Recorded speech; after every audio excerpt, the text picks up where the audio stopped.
Welcome back to this channel. This is Trendy Storm and you are watching first part of What If Kid Naruto was protected by Hinata from shadows. If you enjoyed this video, please like, share and subscribe to this channel. Now wasting no more time, let's start the story.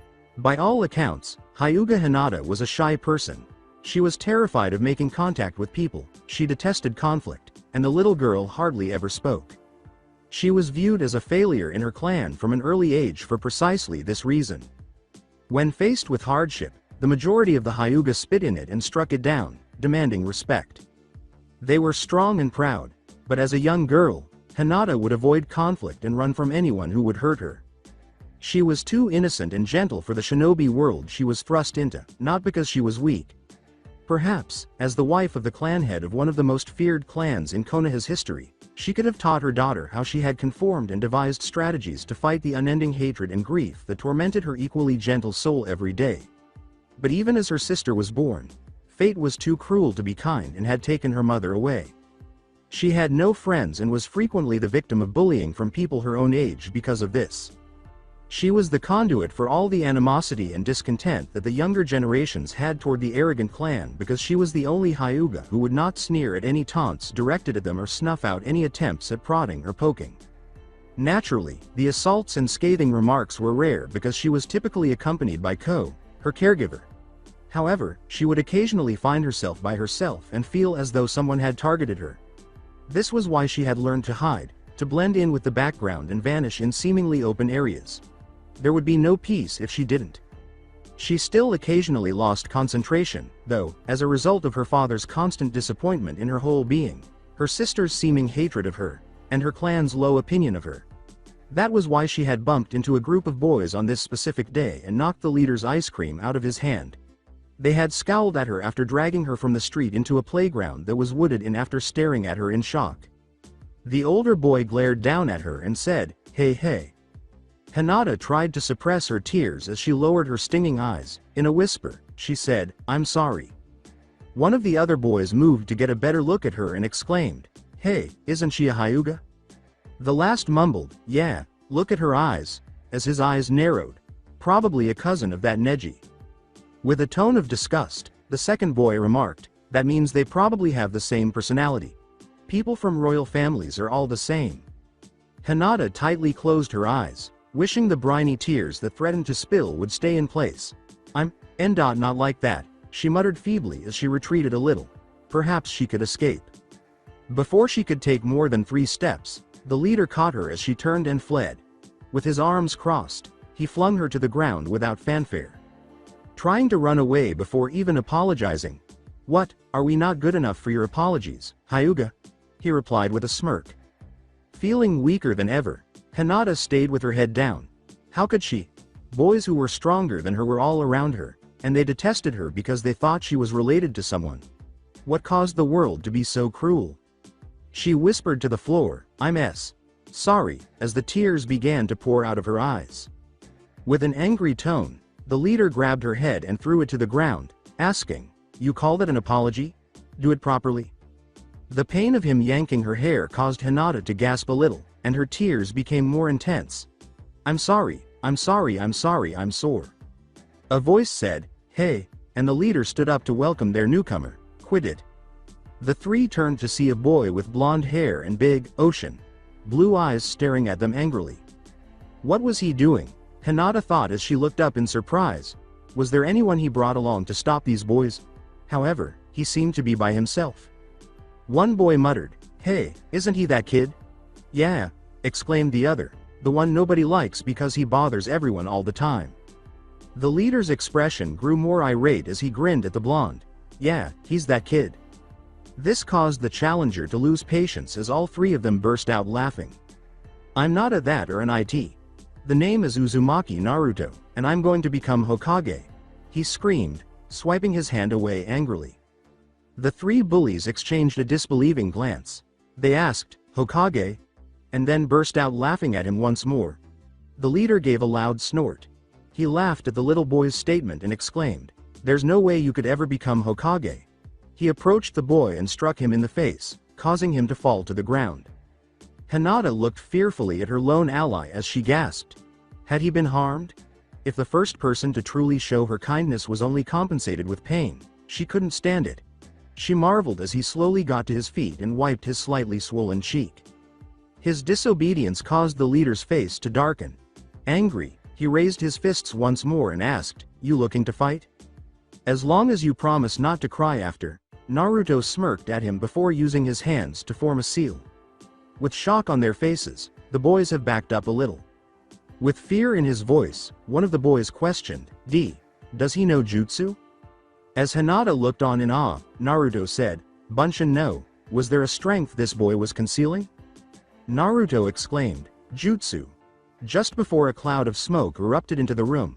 Once it had cleared, the terrified boys saw the most pathetic clone they had ever seen. As the blonde watched it with dismay in his eyes, it turned out to be a cartoonish, ghostly white that fell to the ground. As soon as they saw this boy as a threat, even for a brief moment, they all started laughing again, the hardest they had yet. Gritting his teeth, Naruto lunged at the leader, sending him crashing to the ground.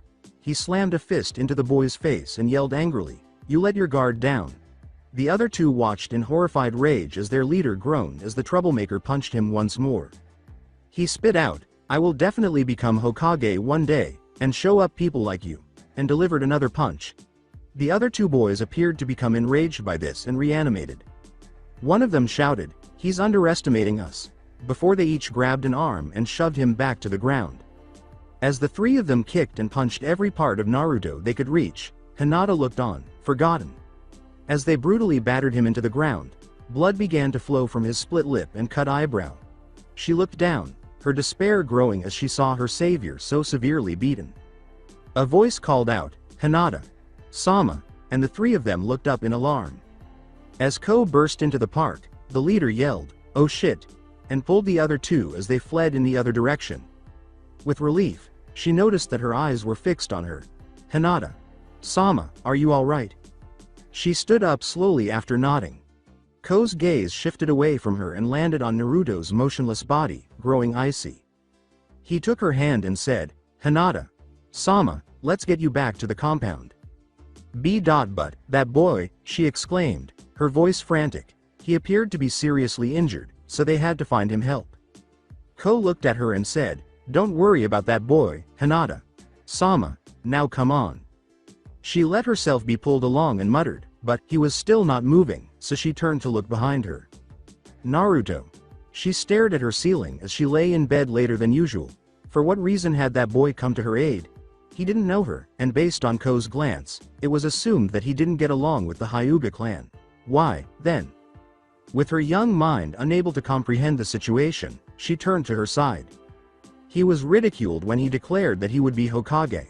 Nevertheless, he stood there with a look of defiance in his eyes, declaring that he would do whatever it took to prove to those boys and others that he was capable. She wished she could have his bravery and strength. In order to defeat her beloved sister, whom she was constantly terrified of hurting in their spars, she needed to discover his secret. Perhaps then she would discover it in herself.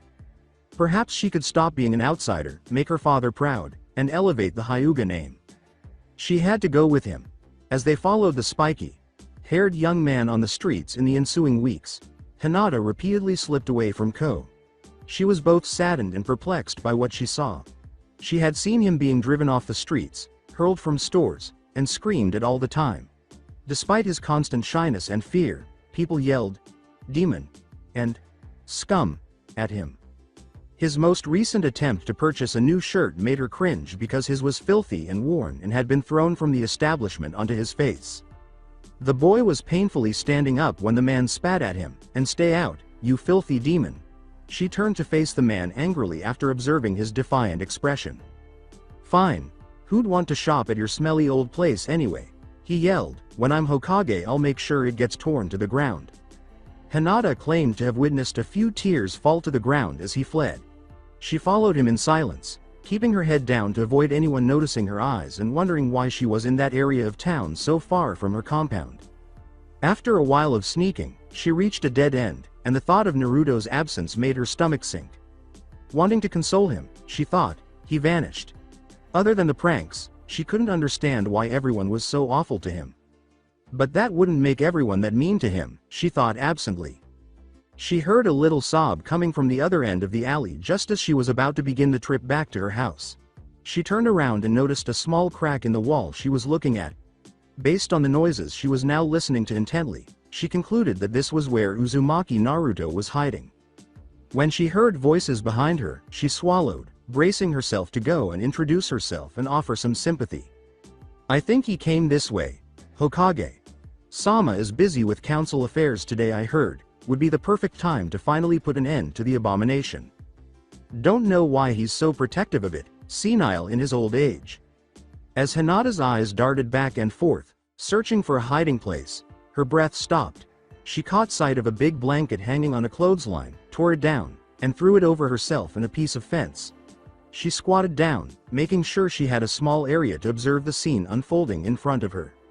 Naruto must have heard the sounds as well, because she saw him quickly wipe his eyes and look around for a way out as he straightened out of his hiding spot. When he saw none, he quickly returned to his tiny cubbyhole, where he held his breath and curled into a ball. As Hinata heard the voices growing louder, she finally noticed some villagers looking around the alleyway for the blonde child, including the shop owner who had just thrown Naruto out. One of the villagers shouted, "Faye, he must have ducked down a different alley. Wait a minute," and reached down to reveal a quivering Naruto. "I found the bloody demon." He was met with a roar of approval as the other members of their group ran up to him, congratulating him and casting a hateful glance at the child. Hinata watched in horror as his eyes began to well up with tears once more, forming rivers of grief on his trembling face. His voice was filled with fear as he said, Please, his words, "I'm sorry, I won't ever come to your shop again, please leave me alone," broke Hinata's little heart. "Please don't hurt me." The young boy gasped in agony as the store owner threw him to the ground and then stomped on his stomach. "You demon brat, you think that those tears will deceive us? You sicken me. Trying to take the guise of a child to escape retribution. We won't be tricked, will we, men?" The crowd let out another roar of approval as they alternated striking the young boy. They kicked, pounded, threw, stomped, and kicked the little blonde, breaking cartilage and limbs as Hinata watched in horror. After they drew their weapons and began slashing and shattering his frail body, time seemed to have no purpose. It was unbelievable to her. This was excessive. Why? Even after the group had left Naruto's hardly recognizable form on the ground, bloody and broken, she continued to say this to herself for more than an hour. The cries of "Hinata! Sama!" as Ko tried to locate her were barely perceptible to her. With the Byakugan's help, he did, and was appalled by what he discovered. Her gaze was fixed on him. Gazing at the Kyuubi's shattered body. The thought of what Hiyashi would do to him if he found out made him shudder. "Hinata! Sama, we have to go back now, come, nobody is going to hurt you." She remained motionless. She continued to stare at the boy's motionless body. She repeatedly muttered to herself, why? She was unable to think. She couldn't take it anymore. She jerked violently away from Ko as he put a hand on her shoulder, causing hot tears to fall down her cheeks. He knelt down and extended his hand to her. "Hinata. Sama, it's only me.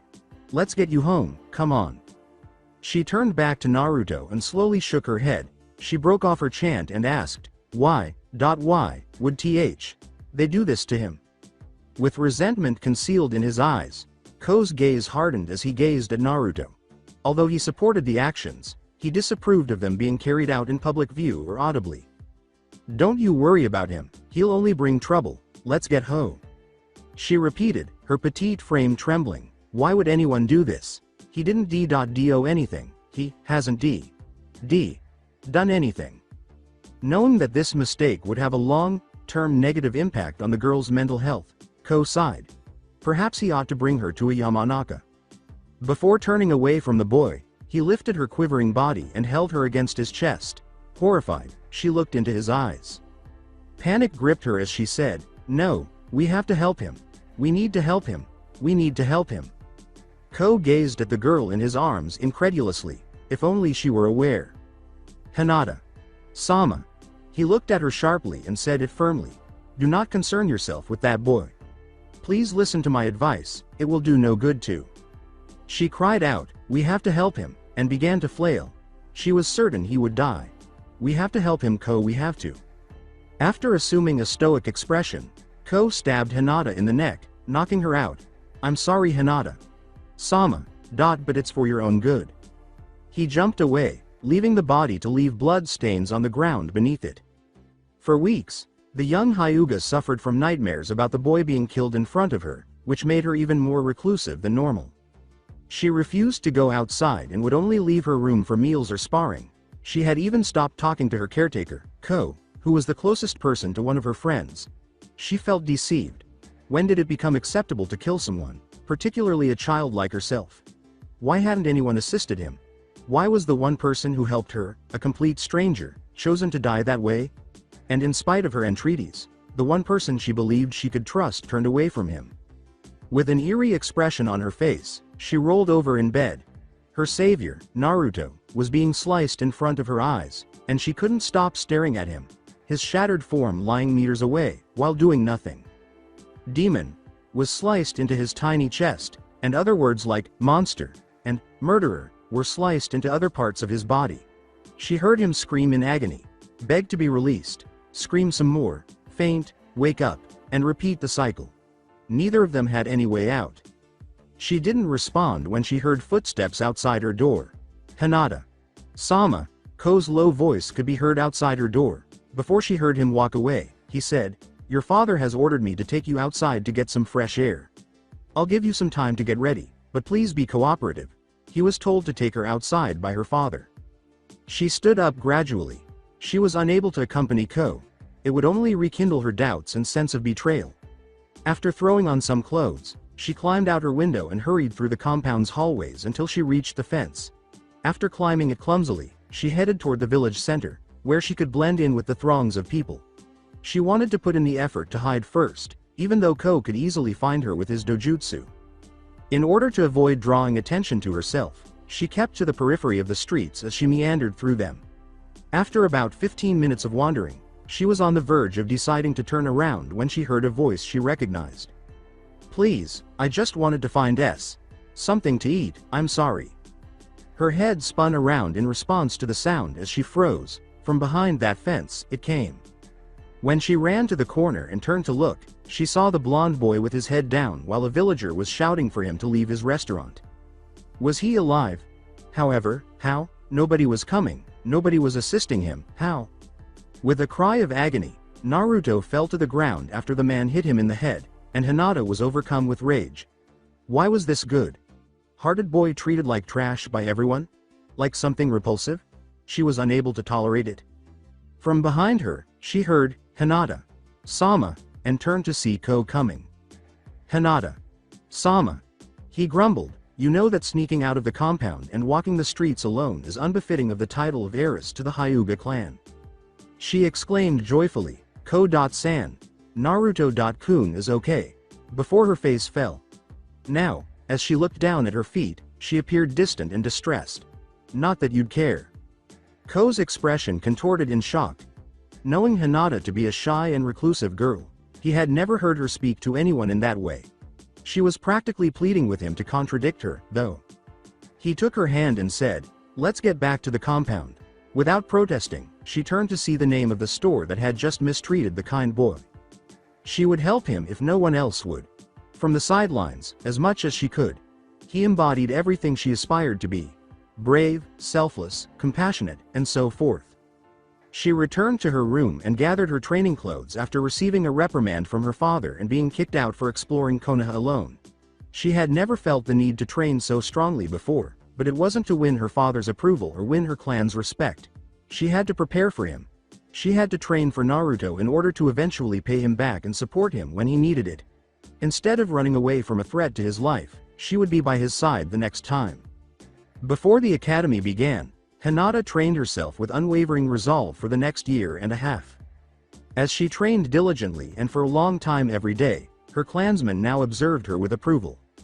Even though she now only spars to a draw, her father even praised her during one sparring session with her younger sister.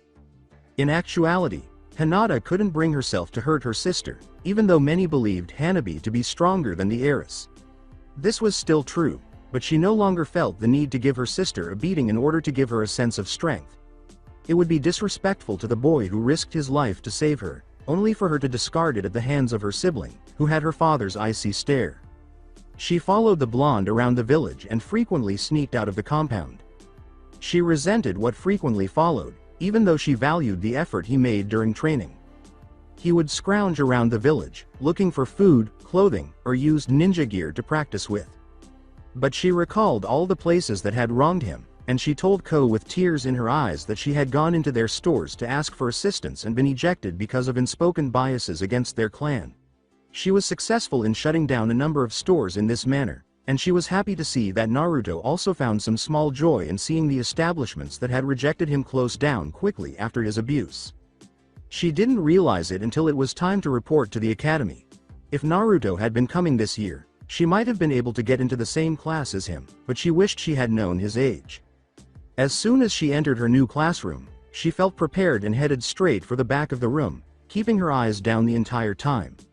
Many people were present, and the majority of them were quite noisy. There were two girls shouting about how cool a black-haired boy was, a fat boy eating chips loudly, and a boy with a puppy who was shouting about how cool his dog was. She pulled out a notebook and pencil and was anxiously scanning her surroundings when she noticed it. She mirrored her defender's, albeit slightly more subdued, broad smile as he entered. He walked to a desk and sat down, and she saw his smile waver as the class fell silent at his sight. "Hey, isn't he that boy that graffitis all over town? Oh, I know him. My mom told me to stay away from him. I heard he's a real pain in the butt, better keep away." The whispers were not subtle, and Hinata gritted her teeth, certain Naruto could hear them too. However, he didn't appear to be letting it bother him. The girl with the pink hair gave him a disgusted look as he approached her. With his hands behind his head, he asked brightly, Hey, what's your name?" "Sakura," she said, clearly hoping he would leave. He brightly exclaimed, "That's a pretty name," and held up his hand to shake hers. "I'm Uzumaki Naruto, wanna be friends?" She gave him a sneer. She turned around and continued to swoon over the sulky boy. "Who would want to be friends with you? Especially with someone like Sasuke-kun right in front of us," she said affectionately. Hinata gave the girl a narrowed look. Who was she to speak so coldly to such a good person? Naruto said grumpily, his smile gone. "Yeah? I bet that guy isn't even that great. Sounds like a real pain to me." Rounding on him, Sakura punched him in the top of the head. "How dare you speak about Sasuke-kun like that? He's better than you'll ever be you. Sakura felt an icy glare on herself, which made her shiver, but when she turned to look around the room, she saw that no one was staring at her. What was that? She asked herself. Hinata turned away just in time to avoid the pinkette's probing stare after she caught herself staring at her as if she were going to strangle her. Darkly, she thought, "I hate that girl." As their teacher entered the room, everyone fell silent. He was a brown-haired man with a scar across his nose and the Konoha headband securely fastened around his head, indicating that he was a village shinobi. Welcome, he exclaimed as he observed Naruto and the remaining students settling in.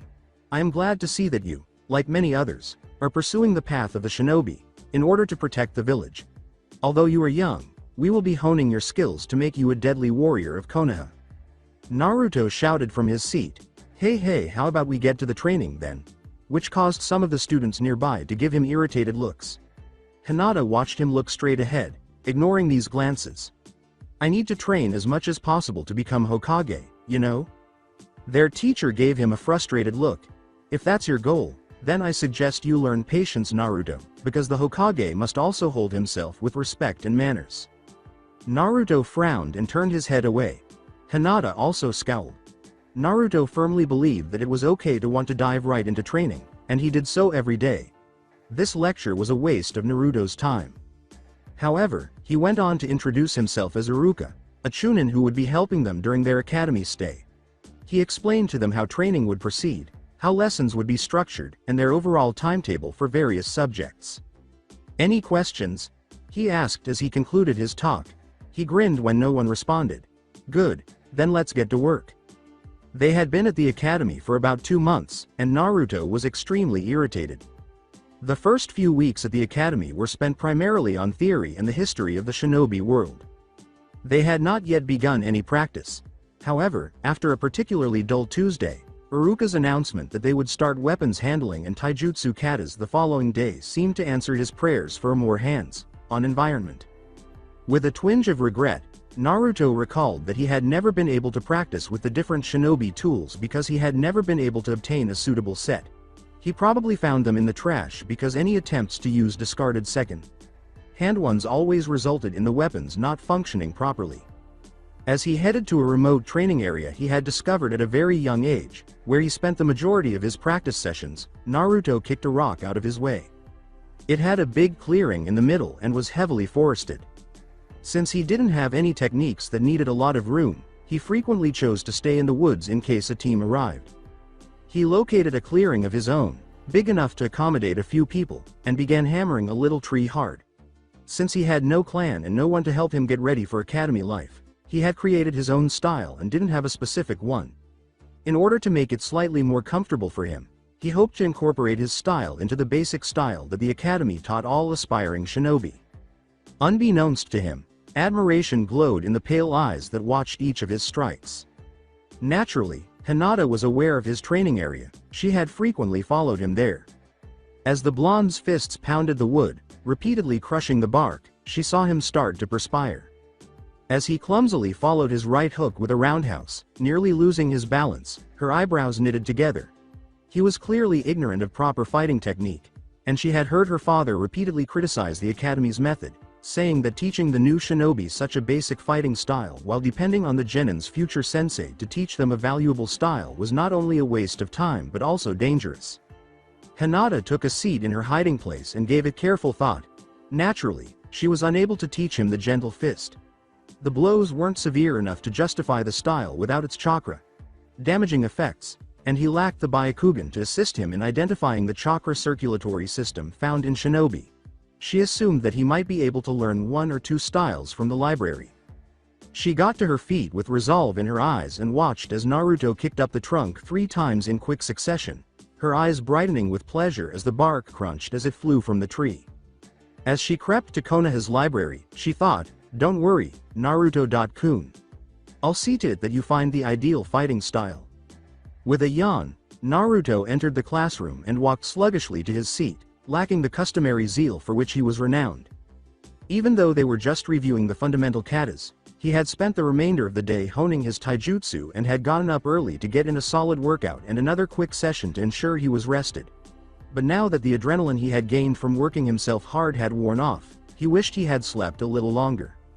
After yawning once more, he sat down at his desk, closed his eyes, and lowered his head so that it rested on the cool wooden surface. When it landed on a roll of paper, he paused, causing a furrow on his forehead. Angry, he opened his eyes to discover a scroll on the floor. Confused, he knitted his brows. From where had this originated? Before turning back to the unfamiliar object, he looked around to make sure he was seated correctly. Odd. With a shrug, he opened it and let his eyes scan the paper. His eyes grew wide. These were of a suitable fighting shape. He drank in the sight of the scroll's techniques as his eyes moved hungrily over the paper. By using every ligament as a lethal weapon, it appeared to be an aggressive style that maintained attacks fluid and closed any gaps that might have developed during combat. Naruto observed that this was what he had tried to do, but a broad smile spread across his face as he looked at the images and read the explanations below. Some of these combinations made sense, but he had never considered them before. He always intended to strike his opponents with his feet or fists, which are the body's most powerful weapons, but this style also required him to use his knees and elbows frequently. He thanked whoever had left this blessing on his desk in silence as his hands trembled with silent excitement. Hinata's heart sang joyfully as she saw his face light up like a Christmas tree when he revealed the contents of the scroll she had discovered. Her smile was as broad as his. She had spent 6 hours looking through the library to find the ideal look for Naruto, taking into account his boldness and aggressiveness. After finding one that was perfect for her needs, she had been thrilled and had taken it from the library, leaving a lot of Ryo on the librarian's desk as payment for the scroll that would never be returned. She hoped he would have the scroll under control by next week, when they were supposed to begin practicing sparring against each other, since she knew he would tackle it with as much vigor as anything before. For Naruto, the lessons seemed to go by quickly because he was only thinking about his new, valuable possession. Although he performed the academy's katas, with some reprimands from Iruka, he paid little attention to them and had no intention of remembering them. Naruto sped off like a bullet to his training field as soon as the class was released with instructions to continue practicing their weapons training and taijutsu. Then he sat down and reviewed the scroll once more. After studying it for a while, he got up and proceeded slowly through the katas, looking down at the scroll each time he lost his bearings. After a good 30 minutes of doing this, he started to feel a little at ease and moved on to another tree. He inhaled deeply before assuming the fundamental stance of the style, which involves shifting his weight between his front and back legs and putting his dominant foot and arm forward. He felt uncomfortable shifting his weight all the time, even though this was meant to help him respond to attacks more effectively. Nevertheless, he persisted in trying it and began lightly hitting the trunk to get a sense of the style. It maintained a continuous pounding of flesh on wood and was undoubtedly more fluid than his clumsy self. Made 1. As his confidence grew, he threw a particularly forceful elbow following a left jab and Sonova! Naruto exclaimed, a distinct crunch alerting him to the fact that he had just suffered a partial elbow break. Fortunately for one brunette, her shock and fear at witnessing the blonde hurt himself had been concealed by his cries of pain. Naruto sat down and laid his arm gently across his legs while gritting his teeth painfully. One crucial aspect of training new body parts that he had overlooked was that everything was brittle unless it was worked up. Before being able to hit hard objects without worrying about hurting themselves, one would typically use chakra to strengthen their limbs, gradually reducing the amount used as calluses developed and bone hardened. Naruto had never considered strengthening his knees and elbows because he had never had a distinctive fighting style. He had become overly enthusiastic and hit the trunk too hard, but the gentle hits were nothing to be alarmed about. As the pain began to subside, he slowly reclined on the grass and closed his eyes. He never seemed to sustain wounds for very long, especially when he napped. He might quickly resume his activities. The blonde's ragged breathing became slow and rhythmic as Hinata watched him slowly lay on the grass. Was he sleeping, rather than visiting Iruka or a hospital? She knew she could help, even though she didn't fully understand. She was committed to helping her Naruto-kun finish his training, and she knew how to make a simple splint. She would be damned if he didn't get to continue using the new fighting style as soon as possible because he had been so eager to try it. She went to the prone boy after grabbing a few solid pieces of bark from a tree that appeared to be in good health. With her face flushed red from being so close to the object of her admiration, she leaned down slowly. Laying down beside him and falling asleep would be so simple. When Naruto-kun needed her, this was not the time for selfishness, so she shook her head angrily. Examining the offending arm more closely, she hoped the swelling wouldn't be too severe for her to try to assist him. But when she looked closely, she saw that the swelling was noticeably absent. In order to properly set the splint, she shrugged and carefully pressed her fingers to his elbow, which meant slowly pushing his forearm to extend his arm. However, there were no lumps, shards, or anything else on the elbow. It felt perfectly normal. Stunned, she turned on her Byakugan and saw that the bone was completely healed. She noticed a tiny bit of red chakra in his abdomen for a moment, but it vanished, leaving her even more perplexed. Red chakra? I can't think of any situation in which chakra would be anything but blue, she thought. Her eyes snapped to Naruto's sleeping face as a sudden snort sent her crashing back to earth. His hand moved up to scratch his twitching nose. His arm made contact with hers, but her arm was in the way. She jumped into a tree after pumping a significant amount of chakra into her legs. Naruto sat bolt upright, his head turning quickly as her coat, as if in slow motion, cleared the tree line. As he looked around him, alert for potential dangers, she waited anxiously. She watched his shoulders shrug after a minute, and then he grasped his elbow and bent his arm to test it. "Ah, good as new," he exclaimed joyfully as he stood up, not making that mistake again though. He started training again, much more carefully this time, and Hinata watched. How did his elbow get so healed? As the same elbow struck the tree with a dull thud, she thought, it looks like it was never hurt. Perhaps that's the same reason he was okay after. To get her thoughts straight, she shook her head. It was just one more mystery involving her beloved Naruto-kun, which she hoped to solve eventually. If you can take into account the various antics of the relatively new class, normal, the remainder of the week passed without incident. Naruto kept training day in and day out in his new taijutsu form, and he noticed that he was quickly adapting to it. Likely because it was so similar to his shoddy original form, but with a lot more flexibility and pressure. Similarly, Hinata had made the decision to train harder rather than go around with the blonde.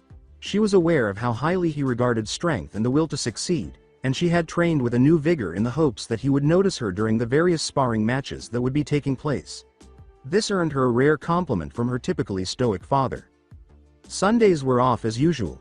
The academy had long recognized that training children aged 7 to 11 every day could be more detrimental than beneficial, and this Sunday was no exception. After an especially strenuous workout, Naruto sighed with satisfaction as he stretched out in the grass. With a slight smile on his face, he declared out loud to no one, "There's no way I can lose tomorrow. I will definitely make someone acknowledge me." He heard a lot of complaining, so he got up and started walking toward Ichiraku. The two employees of the ramen stand were the only people who openly showed Naruto kindness, aside from the Hokage. Despite the fact that it was most likely left by accident, he also thought the person who had left his cherished scroll was friendly. Nevertheless, it had been a huge help to him during his training, and he hoped that one day he would have the opportunity to tell the anonymous person. When Naruto entered the stand, he saw that Iruka was also eating there. Grinning broadly, he sat down beside his unaware teacher. When Iruka choked on his noodles, the blonde exclaimed, "Hiya, Iruka. Sensei," with a little laugh. Iruka coughed out, Naruto, and then drank some water to wash it all away. "You shouldn't sneak up on people like that when they're eating." Naruto grinned pityingly and scratched the back of his. Sorry Iruka. Sensei, I'll remember next time." Iruka gave the boy a tight smile and nodded. Eyeing the broth inside, he returned his attention to his noodles. "Hokage. Sama had this conversation with you prior to you instructing him, so he is not the fox Iruka. Pay attention to the boy, not the inmate. Pay attention to the boy." With a hint of concern on his face, Naruto said, "Hey, Iruka. Sensei, are you alright? If you want, I can go."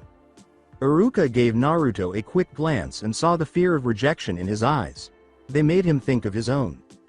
Though a little reluctant, he gave the boy his first genuine smile. He had been in a similar situation to Naruto in a way, with the exception that he was spared the animosity of the entire village. He ruffled the little boy's hair and said, "No, why don't you sit down and have a bowl on me?" Instantly, Naruto's face brightened, and his eyes were filled with unshed tears. In the past week, he had been the recipient of 2 acts of kindness. This was evident even though the scroll was only regarded as one because of his life's general lack of goodness. Holding the man by the middle and forcing back the sobs that threatened to come out, he buried his head in Iruka's stomach. After a moment of shock, Iruka put a hand on the boy's shoulder. The thought of the child going through this much for a single bowl of ramen made him shudder. Naruto took a seat after he and the older man parted ways, frantically wiping his eyes. His voice was unusually bright as he called, "1 bowl of miso pork please old man." He was greeted with a warm smile when he saw Tucci poke his head out from behind the curtains that obscured the back of the stand. He laughed and went about his work, saying, of course, can't have my best customer going hungry, can I?" After he finished eating, Iruka took another gulp of water and turned to face Naruto. "So Naruto, how do you feel you're getting along at the academy?" He didn't like how bright Naruto's smile was. His smile seemed a little strange as he trailed off, "It's great. I get to train and study and talk to the other kids and..." Iruka scowled. "Excuse me for saying Naruto, but I've never seen any kids talking to you." Naruto swallowed, appearing a little dejected. "Well, I didn't say they said anything back, they usually just ignore me, but sometimes they glare." Iruka's expression twisted into something like anguished comprehension. Despite the fact that countless shinobi had been killed, leaving many children without parents, he had not only acted out when he first arrived at his classes, but no one really seemed interested in becoming friends with him because they thought it would be strange to hang out with an orphan. Iruka carefully considered this as he drained the remainder of his glass. He said gravely, "Naruto." The blonde looked up, diverting his attention from his moment of self-pity. "Can you think of anyone that doesn't glare at you? Or perhaps, anyone that doesn't treat you differently from the rest?" Naruto looked thoughtful after blinking. Before his eyes brightened with memory, he said sheepishly, "Well, Shikamaru doesn't glare at me. Choji doesn't either, or Kiba. Shino doesn't talk much to anyone, but he doesn't treat me bad. Sasuke kind of ignores everyone. Other than that, everyone just glares at me. Oh. And Hinata doesn't glare at me either, but she does treat me differently. With an eyebrow raise, Iruka asked, how so? During the first few weeks of class, he had been attempting to determine everyone's skill level in order to plan the appropriate training to support their development, so he hadn't given much thought to their particular interactions. Naruto scratched his head, clearly bewildered. He pressed his index fingers together and said, well, whenever I'm near her she gets all red and starts messing with her fingers like this. He paused, his face contorted in perplexity, and said, and she's always stuttering and never really looks at me, you know? She can talk normally to anyone else for the most part, but she gets really weird with me. I don't think she hates me though. She never glares at me or picks on me or anything. But she doesn't act normally around me. I don't understand it. Iruka gave a knowing smile. Well, that was it. I think that you should pursue friendships with all the people you just mentioned, Naruto. He responded. Even Sasuke? Naruto asked anxiously, displaying his nervousness to the instructor, and Hinata? Especially those two. Iruka smiled encouragingly at the boy. Think for a moment. Who else do those two talk to? Naruto blinked. No one, really, and don't the others normally talk amongst themselves? Naruto gave a silent nod. Before giving the boy a gentle pat on the head, Iruka said, then maybe those two are feeling the same loneliness you feel, and are also too anxious to make any moves. You may not find it likely, but it's always a possibility, Naruto. With a warm smile on his face at the thought of potential friendship, Naruto nodded. Thank you, Iruka. Sensei. I'll make sure to speak with them. The man nodded and shifted to stand up. Wait, yelled Naruto, raising his hands in a panic. There was something I wanted to ask you. Iruka's eyebrows went up. What is it? With a slight smile, Naruto scratched the back of his head once more. It was turning into a habit in no time. When we spar, we can use our own taijutsu, right? We don't have to use the academy techniques? Iruka chuckled. Of course you can. The academy technique is a stepping stone for those who weren't raised in ninja families, and help you learn the basics of taijutsu. But Naruto, he replied with confusion, are you saying you have your own form? Naruto nodded excitedly and grinned broadly. Yeah. I always trained with my own kind of style, but then a scroll appeared one day on my desk and I looked through it and it had this awesome style on it and I've been practicing it every day and I want to try it so bad I can't wait for tomorrow, he said. The blonde spoke very quickly, so Iruka took a moment to take it all in. When it finally clicked, he gave the boy a funny look. Well, I hope that you do well, Naruto, he replied. If you perform well, you might get a few people to recognize you for that as well. Maybe even ask you for tips, which can help you start to make friends. Naruto, whose face ached a little from smiling so much today, nodded once more. He couldn't help it, though, and he wouldn't trade the emotion for anything. I'll do my absolute best. Iruka gave the blonde a thumbs up and nodded. It would definitely be interesting tomorrow. As almost every student in the class got a sparring match before him, Naruto watched impatiently. However, he was excited to see that there were very few people remaining. Sakura, Sasuke, Hinata, and himself. As he cleared his throat to announce the next match, he glanced expectantly at Iruka. He said plainly, Haruno Sakura against Hyuga Hinata. With a slight groan, Naruto was more than ready to engage in combat. Nevertheless, he managed to smile. He would battle Sasuke. With expectant faces, the pinkette and brunette moved to opposite sides of the sparring circle. The former gave Sasuke a quick glance and waved while attempting to give him a cute smile. I'll win for you. Sasuke-kun. She declared without hesitation. With a sneer, Sasuke turned his head and steadily looked into the woods.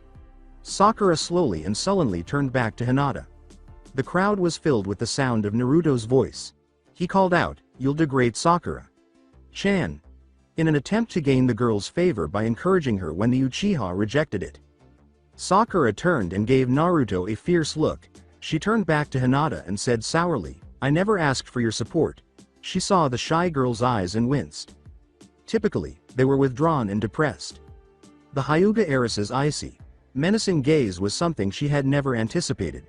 She swallowed and shifted into her taijutsu position unsurely. Begin. shouted Iruka. In an instant, it was over. Sakura had doubled over with Hinata's palm wedged into her stomach, forcing all the air out of her lungs, just moments after he declared the spar to begin. The spectators gasped in surprise as she went to her knees. The young girl's speed and brutality were unprecedented to them. Then Hinata hissed in her ear, "He was only trying to encourage you." She was fed up with Naruto being made fun of for attempting to be a decent person. She felt ill from it. "Wow, Hinata. That was amazing." As Hinata took in the blonde's compliments, her face turned a fiery red. As Naruto rushed towards her and peered down at Sakura with pity, she ducked her head and pressed her index fingers together. He extended his hand to her and asked, "Need a hand?" She slapped his hand away as she looked up angrily. Never in her life had she felt so ashamed, and only because she had rejected his advances. Her parents had made it clear to her that he was a bad kid and that she should avoid him at all costs. They had warned her that showing kindness and believing anything he said would be disrespectful to all the people who had died in the Kyuubi attack. Who was she to defy her parents? Even though she hadn't understood, she could always rely on their expertise. As Sakura strode off, Naruto sighed and glanced at his hand, missing the angry expression on Hinata's face. He thought sadly, maybe Sakura isn't a good choice after all. As Naruto turned back to face Hinata with a melancholy smile on his lips, her expression swiftly returned to shy embarrassment. "That was cool, Hinata." He continued, "How do you move so fast?" She shuffled her feet and stammered, "Anyo, I.I.It.S.All.H. Hard W. Work, Naruto.kun." Naruto smiled. "Well, I'm no stranger to that. Maybe we can train together sometime, and you can show me how you got so strong." Hinata looked up, staring into his blue eyes, and her eyes grew wide. Train with Naruto? Her silence caused Naruto's smile to waver a little. Did he say something incorrectly? Perhaps it was a bit excessive to try to arrange things with his, hopefully, soon-to-be friends at such an early age. Seeing Sasuke already at his spot, he shrugged and moved to one end of the circle. He looked at Naruto with annoyance, obviously writing this off as a waste of his time. With a hint of irritation in his voice, Naruto remarked, Hey, you could at least act interested in fighting me."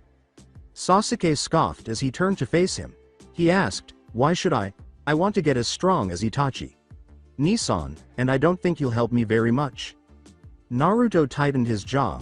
"How do you know that? You don't know me. I'll kick your butt, you jerk." Sasuke now had the same irritated expression as Naruto. "I bet you can't even land a hit on me." Naruto punched his open hand challengingly. "Oh yeah? Come on then, Iruka. Sensei, start the match." With a sigh, Iruka extended his hand. Lifting his hand in the air, he yelled, "The last match, Uzumaki Naruto against Uchiha Sasuke. Begin."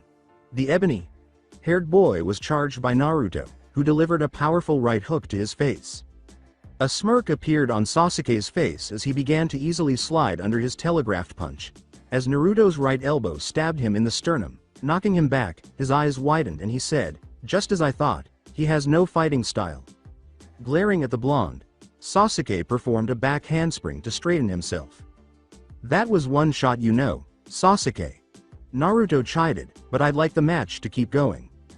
Before hurling himself at the young man with the spiked hair, Sasuke ground his teeth. Naruto had not yet had the opportunity to effectively defend himself against any taijutsu, so this battle was a first for him because of the Uchiha's formidable taijutsu style. He retreated a little as a result of Sasuke's few punches, which caused him to experience slight stomach and rib pain. With a little gasp, he said, "Had enough yet, moron?" Despite his reluctance to acknowledge it, Naruto was a very strong fighter. With another rush, Naruto yelled, "Faye, I'm just getting warmed up," to Sasuke.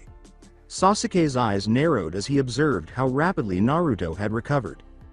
As he ducked under a punch and avoided a knee, the Uchiha remarked, "His endurance must be really good. I have to get this over with." Mistaking Sasuke's preparation for a sign of fatigue, Naruto overextended himself with a particularly crazed roundhouse, which Sasuke skillfully dodged beneath.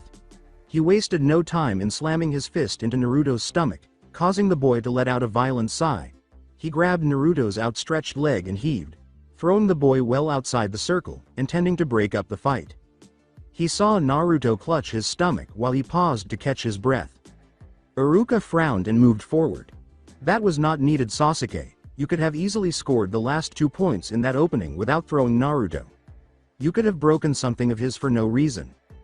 His gaze was fixed on Naruto's deeply frowning face as he said, I did it so he would recognize the difference between our powers. So he knows there's no way he will beat me. At his words, Sasuke felt a tiny surge of murderous intent, and he tensed. There will be no bullying or belittling of anyone in this class as long as I'm in charge. I don't care if you are Uchiha. I personally trained with your brother, for some time, and I will fetch for him to let him know how arrogant you are becoming if I must. If only because he was afraid of his older brother, Sasuke's eyes widened and he hung his head a little. If he discovered him behaving like some of the more haughty members of their clan, he would most certainly not make the little time he had for him. Then he bowed his head slightly and said, I understand, Iruka. Sensei. I apologize. Iruka gave a curt nod. Very well. You win the match, so the fights are over for Todd. Hinata said softly from next to Iruka, Iruka.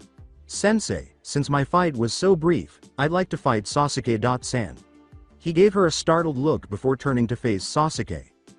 Well, if Sasuke wants to, I see no reason why we can't fit that in so you can actually get some training. Sasuke? Sasuke gazed at the girl in bewilderment, but she gave him a passive look with a vacant expression. Strange. Hinata said in a very low voice, unless you already recognize the difference in our levels. His eyes grew wide, then became determined. Before assuming his position at the same end of the circle where he started Naruto's battle, he said simply, fine. As Hinata approached and peered into the dirt where Naruto's sandal imprints were found, he watched. She briefly planted her feet in them before assuming the well-known Juken position. Iruka exclaimed, begin. But neither of them took any action right away.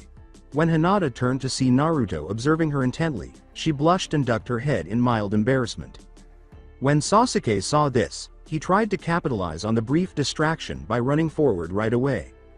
He did manage to surprise Hinata, to his credit, but she was still too quick, and with a flick of her wrist, she sidestepped his blow. Instead of letting that stop him, Sasuke turned and tried a powerful roundhouse at her side, using the momentum he had gained. He turned in midair as she pushed down this time, sending his upper body flying. Seeing him leap back up and take a defensive stance, she delivered a forceful palm thrust that caught him in the chest and sent him thumping to the ground. But instead of following him, Hinata just returned to her Juken position while maintaining the same vacant expression. When Sasuke realized what was happening, his eyes widened. His eyes grew irate as he thought, she's playing with me. He was meant to be the one with strength. His father provided him with all of the instruction from Itachi.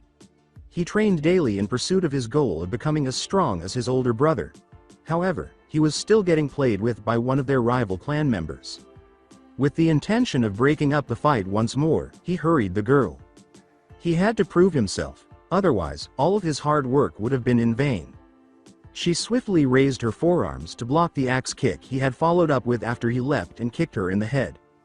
As he rolled forward, he attempted to punch her kidneys as he fell to the ground, but they were also blocked. In an attempt to knock her off balance, he turned quickly and pushed forward, pretending to punch her but actually attempting to land a firm knee to her side. But instead of falling for the ruse, she just took hold of his arm and heaved him out of the circle, just like he had just done to Naruto. But rather than tossing him, she slammed him to the ground, causing the Uchiha to groan in agony. As she returned to her Juken stance, he heard her whisper, he just wants you to acknowledge his strength. Sasuke failed to grasp it. How did she have such strength? Why did she continue to stand up for the village outcast? He charged her once more, launching a barrage of blows at her head, but each one was either sidestepped or deflected. After throwing her arms in a circle perpendicular to the ground and knocking both of his arms upwards, Hinata finally slammed both of her palms into Sasuke's stomach, using the extra momentum to knock him back out of the ring. While the rest of the student crowd was stunned, he lay there for a while, panting. If rumors could still be trusted, Sasuke was thought to have the best chance of being the best student of all. He was already making significant progress in his development, having received training from the Uchiha clan's genius and clan head. Nobody really expected Hinata to be a brilliant kunoichi, though, as nearly all of the reports about her training had been unfavorable. but now no one could question her strength. She had not received a single blow from Sasuke. The audience fell silent as they watched her in awe and terror when... Holy crap, that was so awesome, Hinata. She appeared to be about to pass out because Naruto had charged up to her and gotten so close to her face. Naruto shouted, "How did you do that? You totally kicked his ass," before he sheepishly ducked his head and turned to face Iruka. "I am mean but seriously, you're like, super strong, Hinata. We definitely have to train together now." Hinata's face resembled the hue of a particularly bright sunset. She buried her face in her hands and let out a little eep, because it was too much to take in all of this praise from someone you greatly admired all at once. Once more, Naruto interpreted this as a bad sign. With a hint of melancholy in his voice, he kicked a rock away as his mood sharply declined. "I mean, if you don't want to, that's fine. I'm sorry for bothering you." As Hinata saw Naruto's anguished face, her hands quickly flew from her face. Not on purpose, but she was the one doing it now. He was being harmed by her. No, she exclaimed, putting her index fingers together and looking down. She said, I mean to say, that I would versus. Very much like to train with you, Naruto-kun, with a hint of remorse as she described how depressed he seemed. But as soon as she said that, his whole attitude changed, and he was filled with joy. He exclaimed, "Really?" before leaping into the air and punching it. "We're gonna have so much fun. I know this secret training spot where no one can bother us, and we can bring lunches, and..." Naruto. Iruka slapped his pupil's head impatiently. Looking up at his sensei in question, Naruto angrily rubbed the area. "Everyone else is already gone. You two can leave after you've cleaned your area up in the classroom. We're done for the day," he said with a grin on his face. As Iruka left, the two nodded and watched. With a questioning tilt of his head, Naruto said, "So when do you want to start training together?" The girl's redness returned, though it was not as strong, and she fumbled with the zipper of her coat. Whenever you want to, Naruto-kun. She looked up at him and spoke softly. She could no longer help but be enthralled by his sly smile. Naruto turned abruptly and said, "In that case, follow me. We'll start right now." Hinata nodded and followed him, dancing merrily in private and in silence. He had taken notice of her. He thought she was admirable. She was now his training partner as well. There was nothing better that could happen. Leaning against a tree, Naruto grinned broadly at his violet-haired friend. "That was really good, Hinata-chan," he exclaimed, with his fist hammering his chest rapidly. "Woo! I've never trained that intensely with someone before. I've never been this tired before either." As she looked at the ground, Hinata flushed but grinned. She was panting, partly from her own effort but also because Naruto had chosen to add that specific suffix for her. Her voice was small but full of sincere delight at being of service to the boy. I'm glad," she said. After taking a deep breath, Naruto squinted his eyes at Hinata's bashful expression and shot her a fierce glance. As if he were building to something, the boy said, "All right, Hinata-chan, give it to me straight." Hinata's mind was racing with all sorts of potentialities when she saw the nervous blonde. The final, hopeful thought left her feeling lightheaded. Does he want me to go away, or cook for him, or ask him why I like him, or confess to me? He looked down in shame and blurted out, "What am I bad at and how can I get as strong as you?" Hinata gave a blink. It was not what she had anticipated. She stammered, What?" with a disbelieving expression on her face. Naruto's nose wrinkled. "Come on, Hinata-chan," Naruto whimpered, appearing a little sad. "I don't like to seem like I'm weak, but you're on a whole different level, and I figured you could tell me the areas I could improve in." Hinata's blush returned with a vengeance. She was shocked to learn that Naruto, the strongest person she had ever met, was requesting her assistance. She stumbled, pressing her index fingers together. I'm not a.ass. Strong as UT. Think N Naruto-kun, instead." Naruto scowled. He added, his face lowering slightly at the recollection, "That's not true. You beat Sasuke so easily, and you beat Sakura-chan with a single strike. Oh yeah, sorry for rooting against you. I can understand if you don't want to help." With a slightly more assured smile than before, Hinata shook her head. "You don't have any reason to apologize, Naruto-kun. Why. You were just trying to support your friend. We haven't really talked before this, so I can't really blame you. Naruto scratched the back of his head and sighed. Yeah, my friend. Hinata frowned as she looked toward the academy. If Sakura's disposition remained the same when they next met. Naruto was sulking when Hinata turned around. In an attempt to find her voice, she bit her lip. Even though she might be able to change Naruto's appearance, she never wanted him to look that way. She heard her voice falter angrily as her face flushed once more. Anyo, Naruto.kun. IH. Have an few things we can work on, together, she continued. That was something she needed to work on. The sullen expression on Naruto's face instantly changed to that of a child who had received Christmas early. His back straightened, and he looked at her with a level of interest she had never seen in him, not even from Iruka. It was kind of adorable. This was not the moment, so she covered her mouth and blushed a little darker after giving a small giggle. Well, Naruto.kun. Your speed could use some work. Your hits are powerful, but they won't do anything if you can land them. With a nod, Naruto stored the information. He looked at her pleadingly as he held up his hand. Her face turned even redder, and she realized that by now she must look a lot like a tomato. In her characteristically agitated manner, she pressed her fingers together and hesitantly said, NN Naruto.kun. UD.don have to ask for page permission to speak. Naruto smiled cheekily at her and then lowered his hand. Alright. Hinata-chan, how are we gonna train in speed? Well, you're gonna try and strike a log a certain amount of times in a time limit. She clarified. Then we can get an idea of where you are with your speed. Accuracy isn't as important for you, so I'll leave that part of the training out. After we get a baseline, we'll do exercises that train your fast reflex muscles and. She realized his hand was up again, and her voice trailed off.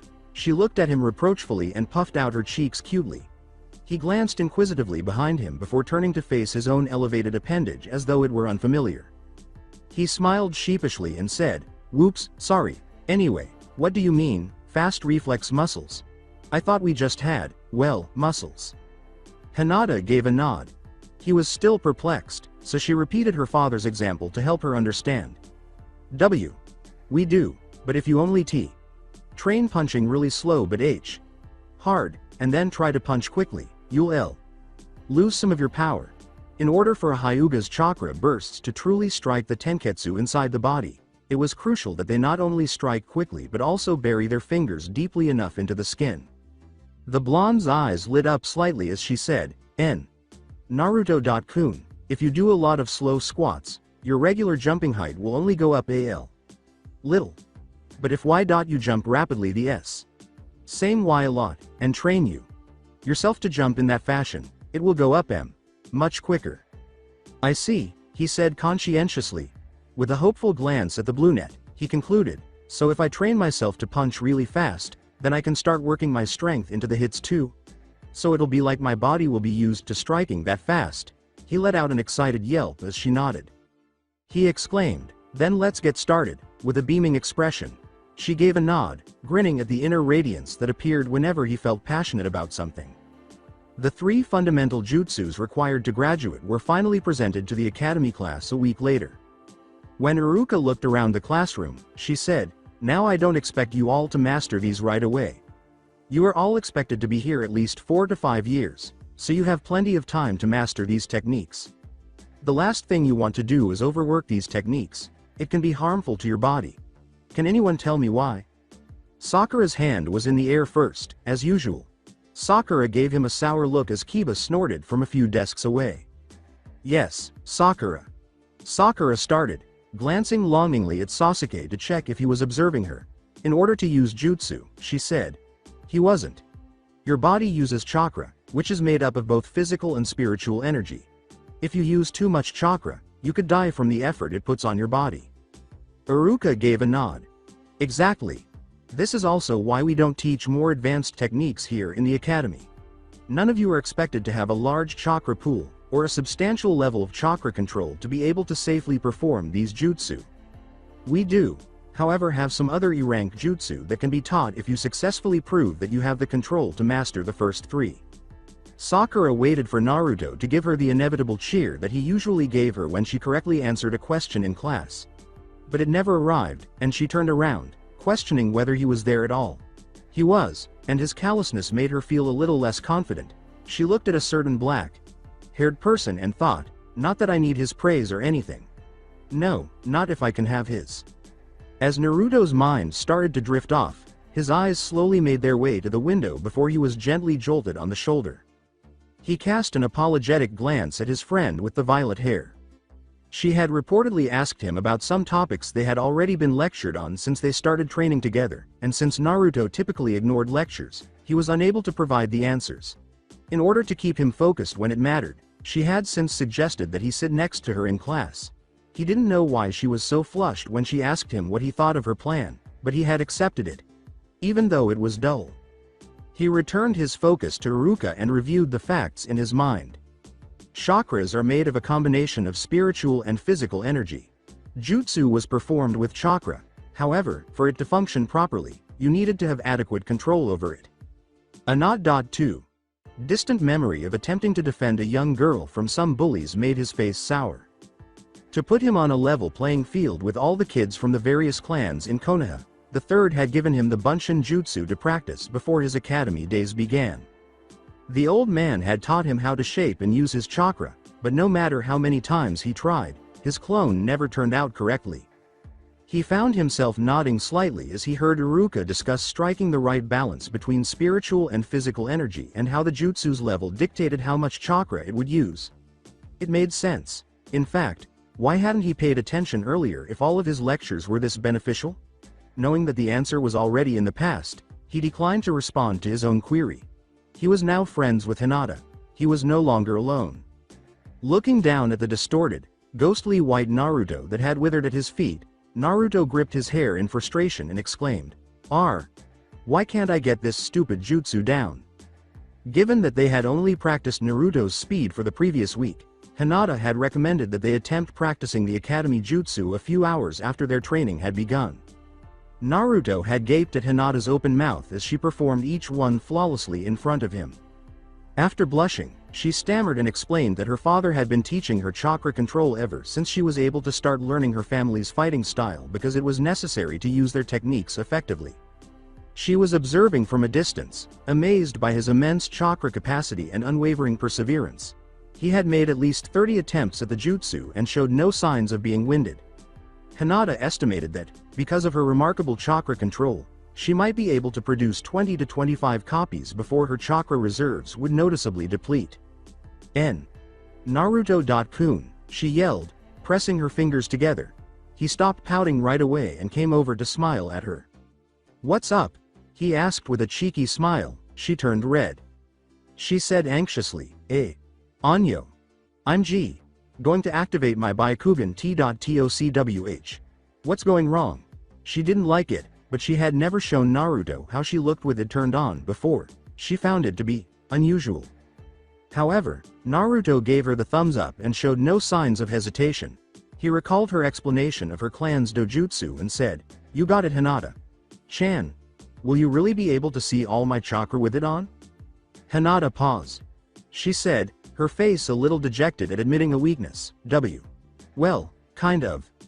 I need to train more T.TOC all of the chakra network. But I'll be able to watch you mold and use your chakra. Even though she was enjoying his admiration for her. He scratched the back of his head and said brightly, That's still super cool, Hinata-chan. Like connecting her index fingers, it appeared to be a habit of his. I bet you'll be able to see everything in no time. Grinning, she nodded. How could he instill such confidence in her? She had the impression that if she truly set her mind to it, she would be able to see every tenketsu point much earlier than she would be expected to, much like a light switch flicking on. Being able to see all, if not most, of the body's tenketsu was a sign of a Chunin Hyuga.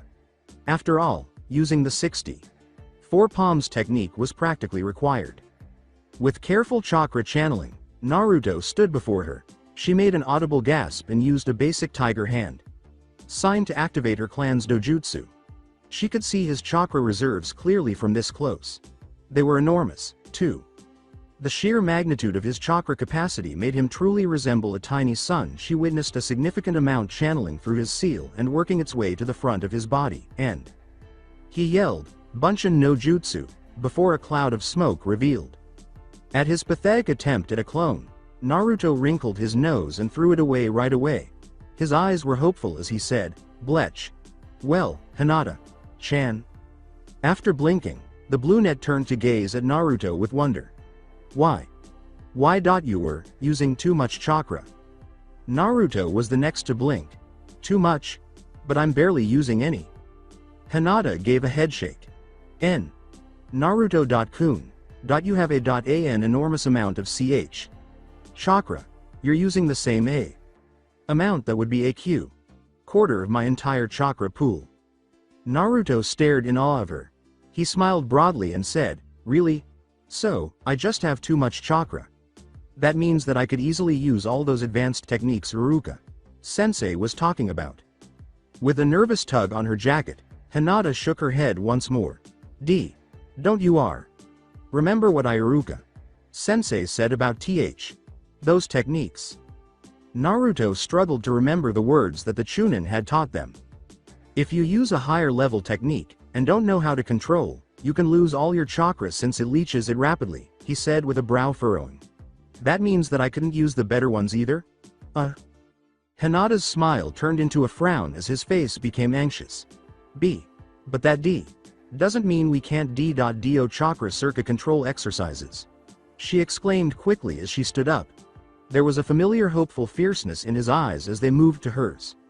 The intense gaze caused her face to flush, and she focused on her fingers as they started to poke one another. Naruto gave her a nod while laughing in embarrassment. He looked like he had a bad taste in his mouth as he said, "Man, I really am hopeless, eh? You have to train me in everything. Jutsu, taijutsu, don't even get me started on weapons." The brunette gave him a giggle, which he gladly accepted. That's also not completely true, and Naruto.kun. She smiled resolutely at him. Why you helping me a lot too? Naruto gazed at her, his expression betraying his bewilderment. She went on, your endurance is incredible, Naruto.kun. Just sparring with you is a hard workout in itself because you go for so long. Plus every time you make me have to block one of your strikes, it's hard because you're so strong. It's helped my strength too, plus train longer because I want to help you.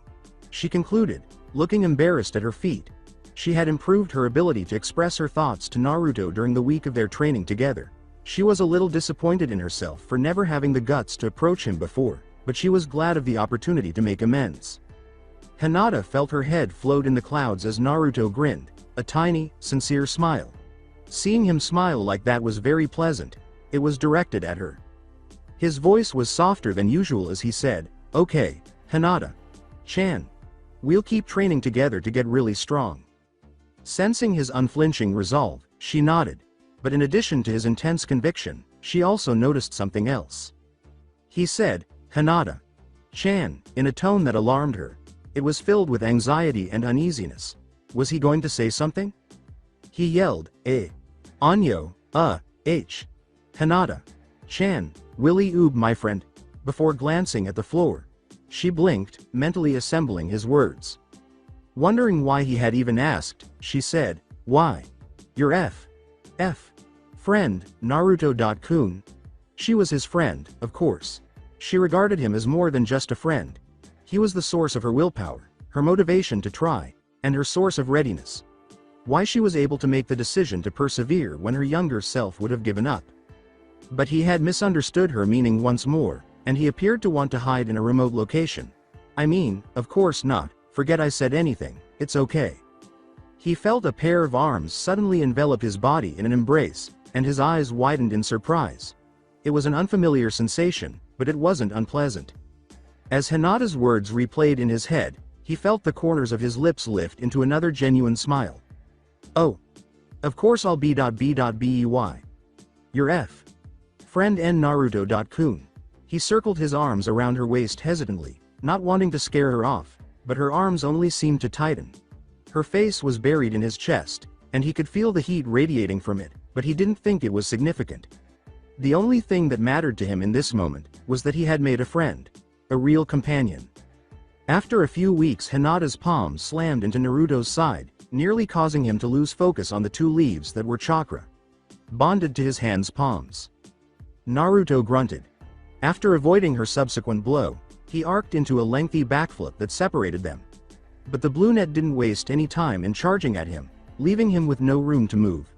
After nearly 45 minutes of work, Naruto was still far from exhausted, even though he was using chakra to hold the leaves in place and strengthen his limbs to help him avoid the fast-moving blows that were coming at him. But the Hyuga heiress was a different matter. Panting, she collapsed back onto her ass. While the exercise they were doing wasn't terribly exhausting, after 5 previous hours of grueling training, it was hard to keep going. As she breathed in the forest's aroma, she leaned back and rested her head on the grass. Her eyes opened to see Naruto watching her with a little concern, and she felt the familiar signs of a blush start to creep into her cheeks. He asked, keeping the leaves to himself, "You okay, Hinata-chan?" She nodded, still taking in deep breaths to replenish the oxygen in her blood. He nodded, gave her a quick smile, and jumped into the forest, probably running from tree to tree as they always did when she was too exhausted to go on. It was more difficult to prevent the leaves from unsticking and falling, especially since the wind was trying to tear them from the blonde's hands. In addition to honing his endurance and training his legs to kick more quickly, the constant weaving through the branches made him concentrate on finding a safe path. As Hinata looked up at the clear, sunny sky, she was struck by how much they had come in the brief time since they had started training together, and he in particular. They had decided to wait to see if they could come up with a better solution, even though his bunshin were still terrible. Naruto had told Hinata that he could hardly use the least amount he could, and that it was still more than 20 times as much as she used to make hers. He had nearly perfected the other 2 jutsu of the academy, though, and his chakra control had still grown significantly. He had adapted to the henge rather quickly, probably because he was a prankster, and he had adapted to it with equal zeal after Hinata had proposed that he could use the substitution to get out of particularly difficult situations and to avoid the chunin who were typically after him more easily. His taijutsu was also getting better by leaps and bounds. Not only had he practically perfected his style from using it so frequently during training, but the blows were also much faster than before and still had the same devastating power. Hinata was certain that she couldn't keep up with him if she hadn't embraced her own training with the same zeal that he had. As it was, he was catching up fast, despite her best efforts to maintain her superiority, if only to keep his admiration for her and increase his ability to assist him.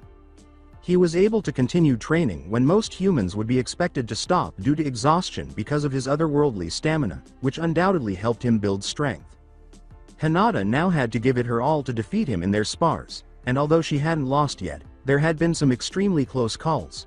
When it first happened, he had pointed this out to her with delight, but after giving her a cute pout, he apologized and vowed never to make fun of her again. She had blushed when she giggled shyly at that, causing him to pout in return. She took a slow breath through her nose, allowing her lungs to fill to capacity, and then exhaled slowly. The next one, on .1, single elimination taijutsu tournament was quickly approaching. She wanted to show him that his friendship wasn't being wasted on a weak person, so she hoped they wouldn't have to fight. Her own thought made her cringe a little because Naruto wasn't that shallow as to give a damn about the strength of a person he cared about. Only that they welcomed him into their company and viewed him as a valuable person rather than as something nefarious they had intruded upon. Nevertheless, she continued to feel the need to be strong. He was worthy of having a strong companion. Naruto came pelting back into the clearing, flipping forward before skidding along the ground on his feet. His eyes were closed in concentration, and as he opened them, he looked into his palms hopefully. With a shout of, "Yada!" he leapt and punched the air. He had sprinted for at least 10 minutes without letting the leaves fall from his palms. They had stayed in their proper locations. Hinata sat up and gave him a shy smile. "Gee. Good job and Naruto-kun," she exclaimed, enjoying the admiring gaze she received. It's really all thanks to you, Hinata-chan, he said, grinning appreciatively and scratching the back of his hand. I would have never thought to do half of this stuff if I was still by myself. Glancing down with a flush, Hinata shook her head and poked her fingers together. That's not. Naruto crossed his arms and gave a wise nod. Then he gave her a cheesy smile and said, oh yes it is. You should take more credit for your actions, Hinata-chan. You've really helped me come a long way, you know. My best friend rocks. She gave a cute little giggle and then let out a little snort. Her cheeks turned red, and her eyes grew wide. Gosh, did he hear? The boy with the whiskers rolled on the ground, clutching his stomach, and gave her an anticipatory response. Hinata gave him a beseeching look and puffed out her cheeks, but it seemed like he was laughing uncontrollably. Her face was glowing red as she turned away, huffing and crossing her arms. How embarrassing. The laughter abruptly ceased, and she snapped her head back around, perplexed by the abrupt shift in sound. He appeared frightened and startled. He spoke quickly, clearly trying to explain that he was afraid his self-proclaimed, but real, best friend was really upset with him. I'm sorry, Hinata-chan. I didn't mean to upset you. I've just never heard that before, he said. She grinned, a little embarrassed. It's okay Naruto-kun, just felt a little embarrassed as I'm not mad. She could almost swear that Naruto's happiness hinged on her opinion of him as his mood brightened once more. Nearly. Alright then. I'm gonna do 100 push-ups, sit-ups, squats, and pull-ups, before we start doing chakra control again. Hinata blushed a little because she was so tired, but when he was so intent on becoming stronger, she wouldn't argue with him. Without thinking, she could tolerate a little tiredness for him. But he squinted at her accusingly, as if he was slightly more observant than before. With a serious tone, he said, Hey, Hinata-chan, are you feeling tired? Not wanting to let him down, she shook her head quickly, but the hurt expression in his eyes made her breath catch in her throat. She heard him whisper in a low voice as he looked down. Please don't lie to me, I hate liars. Tears welled up in her eyes and her throat tightened. If she did, she was damned. If she didn't, he would either despise her for disappointing him or hate her for lying to him. The same way her father did. Untrusting her voice, she gave a single nod, and when she looked up, Naruto was grinning piteously at her. He was sitting on the grass opposite her when he said, It's okay. I don't mind doing the exercises myself. I'm not gonna be mad or anything if you want to stop because you're tired. I know that not many people can train as long or as hard as me. Old man Hokage said it himself. He concluded with a foxy grin. She wiped some tears from her eyes and nodded. Please, don't lie to me, he said in a begging tone. His face hurt and lost. There was this time, someone said they'd adopted me from the orphanage when I was little. The orphanage never treated me right, so I was so happy that someone both wanted to take me away from them, and to take me into their home. I'd never been in a house before, and I couldn't wait to get there. I told them how much I was looking forward to calling him my family, maybe even my dad. Hinata saw Naruto's eyes narrow as though he was trying to remember something distant, but it was clear that he recalled every detail of what had transpired. They led me into this building, it didn't look like a house to me, and I told him I wanted to go home. He hit me then, I didn't say anything else. I was scared. I didn't want to lose the only person to ever take me in. But he led me to a room full of others, and he abruptly interrupted his memory, giving her a harrowing expression. With an impatient tone, he said, So please, don't lie to me again. Okay Hinata-chan? She nodded once more, unsure of her ability to articulate the feelings that were roiling inside of her. Sadness, rage, anger, empathy, and the desire to harm those who have harmed Naruto. The urge to crush anyone who caused him pain, that is. She moved hesitantly toward him, extending her arms as though to give him a hug. A sad smile tugged at the corners of his mouth, and he embraced her petite frame, thankful for the solace. I will never allow anyone to harm you again, Naruto-kun, she thought as she squeezed his petite body. I swear. From above her head, Naruto said, That'll be a hard promise to keep, Hinata-chan, because a lot of people want to hurt me. The brunette was startled to discover that she had been talking out loud, and the flush that covered her face from her unwitting admission was truly breathtaking. Burying her glowing face in his chest, she stammered, Still try M.MYB. Best, she sensed his nod and reclined on the grass, allowing her petite body to accompany him. After a little while, he firmly stated, in that case, I'll protect you too. But she couldn't hear him. She had a calm smile on her face and was sleeping with her head resting on his chest. He blushed a little red and looked down at her, grinning. He had never been slept on before. It was different. But, he thought drowsily as he closed his eyes and felt the warmth of the sun on his whole body, not bad. Naruto dropped his forehead onto his desk, then picked it up and did it again. If he listened to this lecture on the founding of Konoha for much longer, it was going to drive him insane.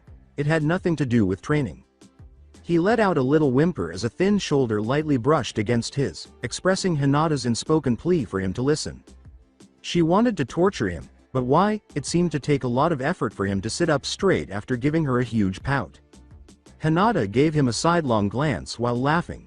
He may not become a better fighter as a result of history, but listening to it may increase his patience.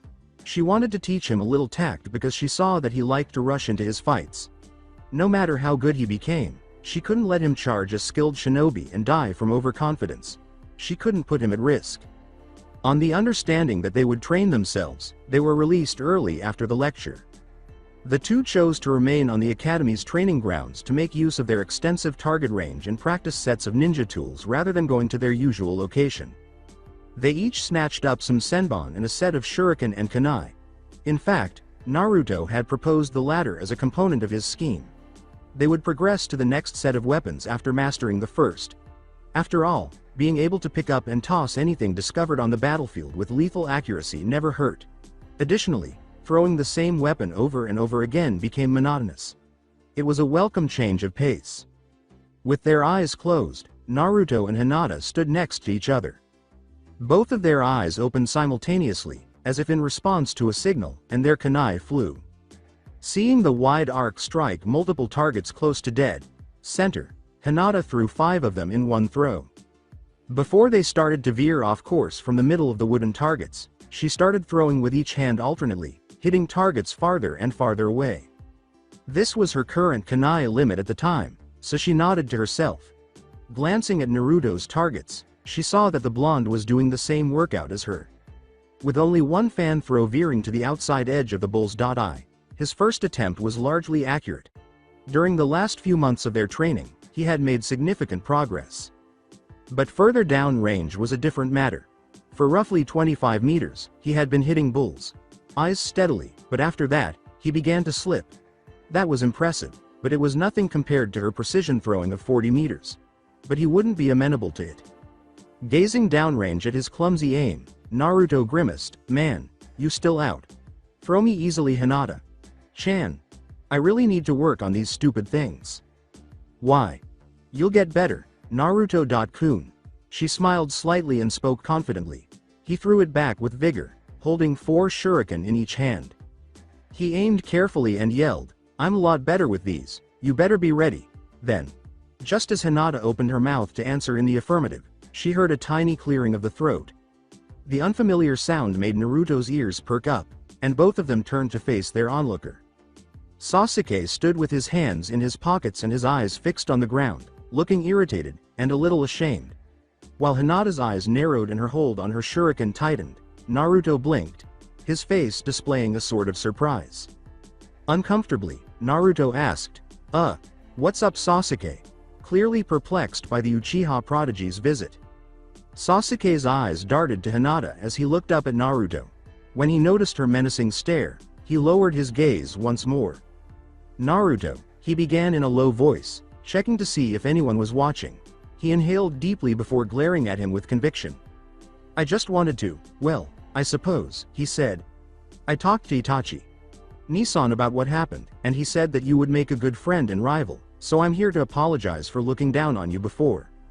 Naruto's eyes were wide with shock and he stood motionless. He hadn't anticipated this, at least not without defeating the jerk in combat.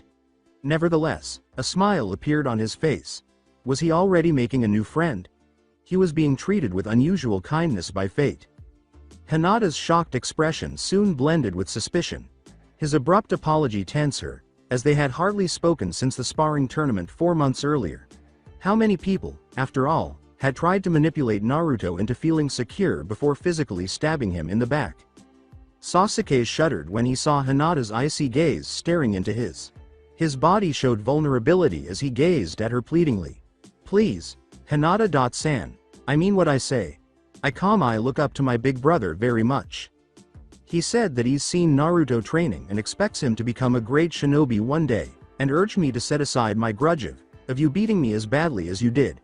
It took a while, but I think I've finally gotten past my own arrogance. He finished his sentence with a flinch. The young man was being tormented a little by the words of someone else that seemed to be replaying in his mind. Hinata's eyes softened and grew more understanding. Naruto wiped a tear from his eye and held out his fist to Sasuke without a shuriken. Hinata was a little overcome with emotion, but he remembered all the occasions when the offer wasn't as sincere. If we're gonna be friends, you'd better not lie to me or Hinata-chan. Got it, Hinata saw with satisfaction. With a slight smile on his face, Sasuke nodded and lightly struck Naruto's fist with his own. Naruto spun around and punched ragged metal into the air. Alright. Let's get back to it, Hinata-chan. We have another person to get strong for. She raised her shuriken and thought earnestly, Naruto-kun, you're the only person I'll ever want to get strong for. They released them simultaneously as before, hurling fists after fists of the spinning stars. Hinata repeatedly observed her groups connecting in the bull's eye, her accuracy declining marginally ahead of her kunai's, but Naruto's. As he examined the scene in front of him twice and 3 times, his eyes grew wide. Sasuke, who was observing with mild concern, noticed an intense expression on his face as he clenched his fists tightly. His most noticeable feature was a huge smile that suddenly erupted. Yeah. I finally beat Hinata-chan at something, he exclaimed, leaping up and down as his vitality reached a breaking point. Sasuke blinked. There was no denying that Hinata excelled in almost every aspect of their class. But when he looked downrange, he discovered that the blonde was being honest. Hinata had placed 3 shuriken neatly in the center of the target where she had started to lose her accuracy, while one trailed off to the side and lodged just outside the bull's eye. The next one followed suit, with 2 trailing out. However, Naruto began hitting off center at the one after, which had 4 stars protruding from each of those red centers on both of his targets. Sasuke gazed wondrously at the 2 of them. How had they advanced so quickly? At Naruto's first attempt with his weapons, Sasuke had sneered and thrown so wildly that Iruka had pushed him slightly aside to make sure he didn't accidentally hit anyone else's targets. But now, at the range where Naruto was hitting all 4 dead accurate, he didn't think he could hit even 2. Hinata looked almost radiant. It was Naruto. His ability to throw so accurately was an indication of genuine progress. She could have thrown more accurately if she had used her Byakugan, of course, but she didn't use it for the time being because she felt it gave her an unfair advantage. Since Naruto was now catching up to her in the weapons department, she reasoned that he would be in for a slight unpleasant surprise the next time they threw. She had to train her eyes for longer use and vision, no doubt. Both Naruto and Hinata were distracted from their own thoughts by Sasuke's cough, with Naruto gazing at him with delight and Hinata with courteous, if a little agitated, interest. He started, and the brunette raised an eyebrow. He usually made an effort to project a cool demeanor, probably in an attempt to imitate his sibling, whom he loved dearly. As he tugged at a loose string on his shorts, he appeared uneasy. He looked at them with a kind of suppressed awe and finally said, How did you guys get so strong?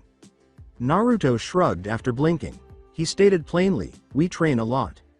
Sasuke shot back, looking more perplexed than ever, I train a lot too. I don't take a day off, normally. It's the only way I can ever hope to catch up to Itachi. Nissan. Naruto's head cocked. So you train to get strong enough to protect him?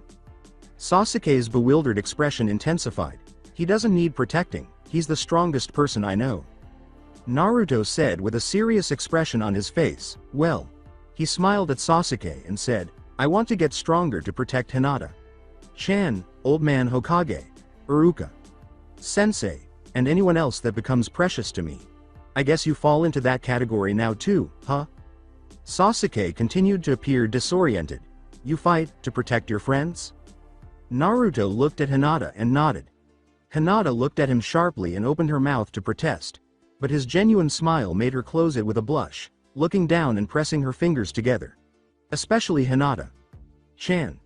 She's done so much for me, and if I could use all my power to save her, while not saving myself, I'd do it for sure. As he processed what he had heard, Sasuke looked down. The ability. To save a life? To keep your friends safe? Itachi.ni. Do you have that? They wish to keep me safe? Slowly, Sasuke looked up at the two of them and nodded. I'd like to train with you. Though Hinata's expression of disappointment was not lost on Naruto, his smile grew. It was clear that she treasured the time she spent with him alone. With a smile, he added, "Don't worry, it won't be all the time." She gave Naruto a sidelong glance as she nodded. It was easy to determine for whom she fought. Sasuke groaned as he hit the ground, gritting his teeth and gripping his stomach. Naruto gave him a sheepish smile while maintaining his fighting stance. With a hint of regret in his voice, Naruto said, "Sorry Sasuke, but I've already been chastised once about pulling punches against a friend." Sasuke nodded and slowly stood up. With a small smirk, he remarked, "I guess I just wasn't prepared for it. I really need to stop underestimating you." Naruto returned the smile. Sasuke had sparred with Naruto every day during the week he had joined their training sessions. Sasuke had not even come close to winning any of their duels, unlike their first encounter. Faking a sweeping kick, Sasuke hurried past him and quickly circled him before punching him hard in the kidney. Quickly reacting, Naruto turned to thrust an elbow into the Uchiha's chest while avoiding the punch with just enough movement. Sasuke swerved back, landed on one foot, and kicked hard in an attempt to use his shoulder to ram the blonde's stomach. The boy leapt over him, catching his intended foot strike on his back, and he turned. His eyes widened as he was thrown forward, the entire leg serving as a catapult to launch him towards a tree, even though he had assumed he had gotten the blonde. With a curse, he swung sideways, holding onto the trunk to swing around the tree and using his momentum to kick the blonde straight. It had been his hope that Naruto was still recuperating from the strain of his throw, but it had been in vain. Before Sasuke could react, Naruto grabbed his outstretched leg and slammed him to the ground. Sasuke gasped and rolled onto his side in an attempt to catch his breath as he felt it leave his body. Kneeling next to his friend, Naruto said, "Hey, sorry again. I did try and make that last hit not super hard. Just fast enough to prevent you from countering it." He cracked a smile. Hinata gave him a mildly disapproving glance but remained silent. She didn't pursue the topic because she was aware that the raven-haired Uchiha couldn't have escaped Naruto's toss. Sasuke stood shakily after catching his breath. Before grinning at Naruto, he brushed some dirt from his clothes and said, "Man, I can't believe I haven't been able to hurt you even a little all week. I think training in you two this week has helped me progress much faster than I would have otherwise. I think I'll give you two some time to train alone though. I know where my weaknesses lie, and I've got to work on them if I want to beat you." Naruto rapped his knuckles against Sasuke's while nodding and grinning proudly. "I hope you do. If I get stronger than everyone, who's gonna give me an Hinata-chan competition?" Sasuke walked out of the clearing with one hand raised in a silent farewell, grinning and refusing to respond. Naruto turned to Hinata, who had smiled as she observed their conversation. Although she had been very nervous about allowing the boy to join their group of two, fearing that he would still despise Naruto in spite of his assurance to his brother, he had shocked her by embracing their training regimen without voicing any complaints and even going so far as to encourage Naruto. His awkward pronunciation made it clear that he was unaccustomed to using such words, but Naruto didn't care. In his books, kindness of any kind was valued highly, and she was happy to observe how it improved Naruto's disposition and training. Where Sasuke had vanished into the forest, Naruto stood with a soft smile. In the end, Naruto made a sour face that Hinata didn't smile at. "You know," he said after giving it some thought, "when you get to know him, he's not that much of a jerk. Just feels like he has a lot to live up to, you know? It doesn't help that he has every single girl in the class trying to get his attention either." She pressed her pointer fingers together and looked down at her feet. With a hint of embarrassment, she whispered, "N.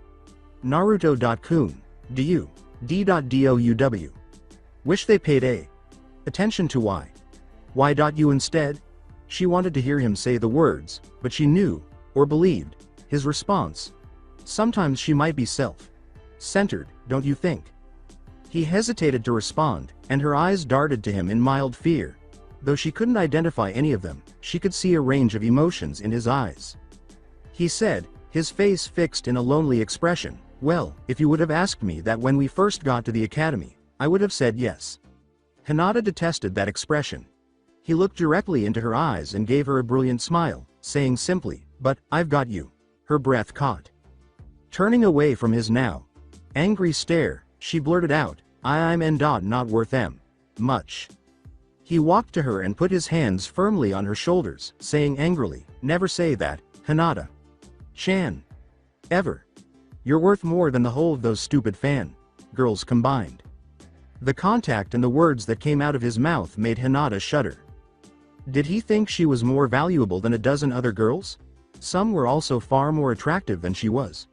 She never witnessed them causing shop owners to be shunned for mistreating the rejected blonde, so it's possible that she did more to earn her spot at his side than they did. But even for herself, her perception of Naruto was too idealistic. She believed that no one deserved to walk beside him as an equal, but rather as a follower or a friend who supported him. After a brief pause, Naruto said, "Besides," smiling as he drew her into an embrace that encased her small body, "none of them come even close to your strength. You're the only girl I want to pay attention to me, Hinata-chan." This final remark, along with the total warmth of Naruto's embrace, was just a bit too much for the brunette, who happily collapsed in his arms with a dainty smile on her sleeping face. Iruka yelled, "Teams of 3, above the ecstatic muttering. Today, they had a field exercise to learn how to recognize edible food in the wild. A few weeks prior, Iruka had been taken aback when Uchiha Sasuke teamed up with Naruto and Hinata during their first group training session. However, it soon became clear to him that Naruto had heeded his advice.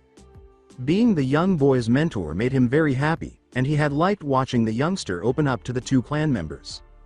He observed the three of them hovering silently together in the back of the class while glancing at the several girls who were glaring at them. Since Hinata was the best student in the class, he explained that he was shocked to see that she was receiving just as many as Naruto. They also likely believed that Sasuke was drawn to her because of her skill, and they were partially correct. However, friendship is rarely that easy. Iruka quickly decided that he would have to be unpopular for the day. "Now, I see many groups consisting of the same people. I want you all to try and swap at least one member out. Remember, you don't get a say in who you get teamed up with when you all hopefully graduate in a few years, so it's in your best interest to branch out and become friends with as many people as possible." Several others imitated Naruto's cry of indignation, but Iruka sternly silenced them. "There will be many times you will be paired with different shinobi of different strengths for the various missions you will go on down the road," he sagely stated. "Learning to adapt and work with peers of different skill sets will help you adapt when it really matters. Life or death situations do not always come around when you're with your closest friends." Most of the students appeared to have at least grasped his point, but none of them appeared to be pleased.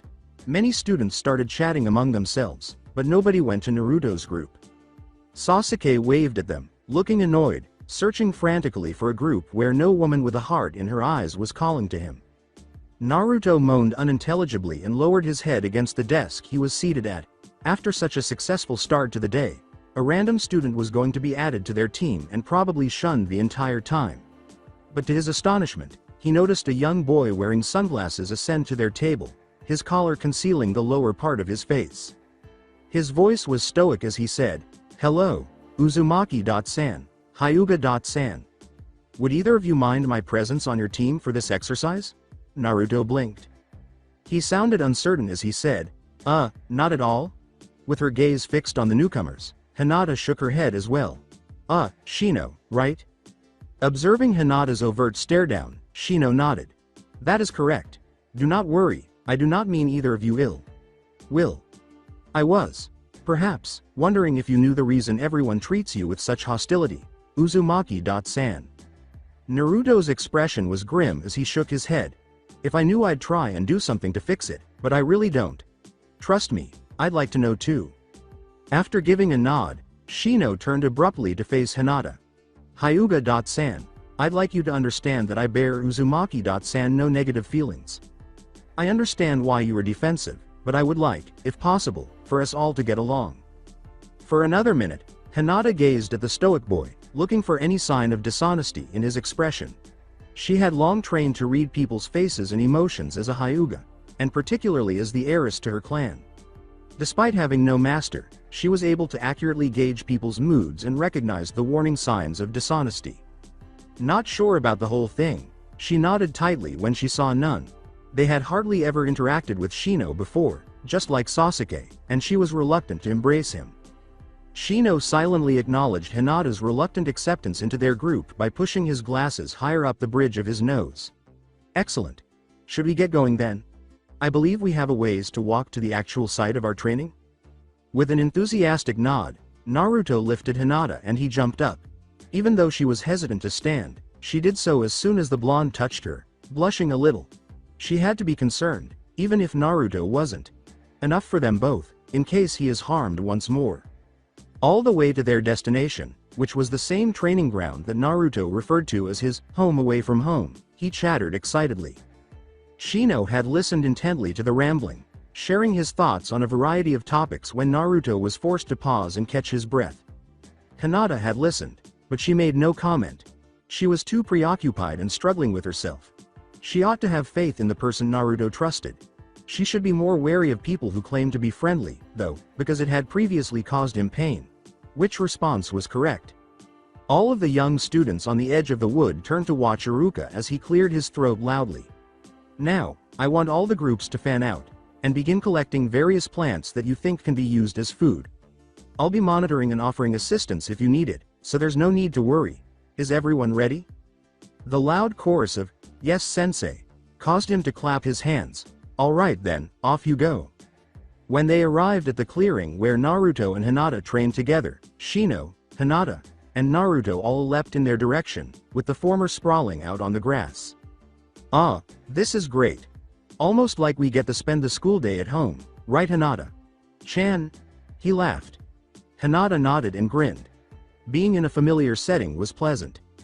Shino gazed up at the sky, which was a clear blue. They had plenty of time to gather the food because it was a pleasant day. He reclined beside Naruto, enjoying the soft buzz of his hive. They were as glad of the warmth as he was. Naruto said, "Hey, Shino," from next to him. Shino's response, "Yes, Uzumaki-san," made the blonde's face grimace. He stretched his back and said, "Bleg, stop calling me that. It was nice outside, man. Just call me Naruto." After a moment, Shino nodded, storing the crucial details in his memory. "My apologies, Naruto-san." Naruto looked at him and said, "You don't need to apologize, geez," and Naruto-san. "Oh whatever. Why don't you see me like everyone else does?" Shino's expression remained unchanged as he turned his head. "Why should I?" Naruto's mouth opened, but nothing came out. His brows were furrowed. "Huh? What I mean to say is, you have not wronged me. Therefore I don't see any need to be upset or angry at you. It's as simple as that." After blinking, Naruto's expression became even more perplexed. He said, "But if it's that simple," in a frustrated tone. "Why does everyone else hate me? I didn't do anything to any of them." Shino gave a shrug. "Could it possibly be due to the graffiti and pranks I hear my clansmen discussing occasionally?" Naruto lowered his gaze and shook his head. "The only reason I started any of that was to get people to notice me. Maybe laugh at something I did. At least then they'd acknowledge I was there." Shino's brows also furrowed, which is unusual for the composed Aburame. "If that's the case, I do not know. I will inquire with my father further to try to get that answered." With a look of surprise on his face, Naruto turned to face Shino. Really? You'd do that for me?" With his mouth moving as though he wanted to smile, Shino nodded. "I am just as curious as you, but I suppose it is for you, in a way." Naruto looked back up at the blue sky with a big smile. "Thank you, Shino. I think we'll be good friends." Friends. Shino mentally repeated the straightforward word. Because of their isolation and the hives of insects they held inside their bodies, few people actively sought out or accepted friendship with an Aburame. Although not disrespectfully, the villagers avoided them, and while other shinobi recognized their strength, few had a close, personal relationship with them. Shino grinned, but his jacket concealed it. The news of his new friendship would please his father, he was sure. After an hour of napping in the clearing, The three were caught by an irritated Iruka, who chastised them for slacking off. Naruto huffed at this, picking up and popping a mushroom into his mouth in front of the mortified Iruka, claiming that food wasn't hard to find. Naruto, Iruka stammered, his face going pale. That mushroom is extremely poisonous. Naruto's face twisted in bewilderment as he blinked. What? But I eat those all the time. I don't always have time to shop for groceries, you know. In order to demonstrate his point, Naruto grabbed the twin mushrooms and shuddered as he put them in his mouth. I hate vegetables though. Iruka's face was paper colored and he was spluttering. That's not, how can? Mushrooms are a fungus. He bellowed, bending over and breathing heavily. Naruto looked at him like he was about to go mad. Geez Iruka. Sensei, you really need to calm down, Naruto said, holding his hands up in a placating manner.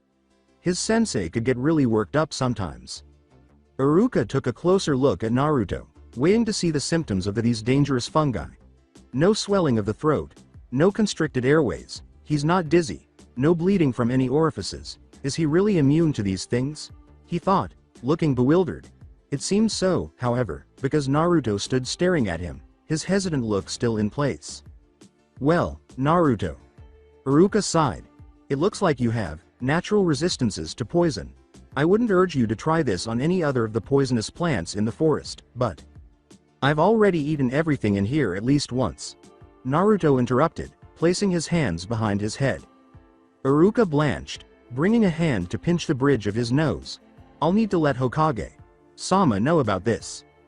The blonde looked indignant as he said, Naruto, you're exempt from this exercise, and I don't want you passing any help to your team. He indicated that he still had the floor to speak by raising a patient hand. With a sick look on Naruto's face, he remarked, that mushroom you ate just now would have killed most anyone else within 10 minutes. Do you want to be the reason one of your friends eats something poisonous because you say it's okay, only for them to die minutes later? Naruto quickly shook his head as his anxious eyes darted to Hinata. Iruka gave a solemn nod.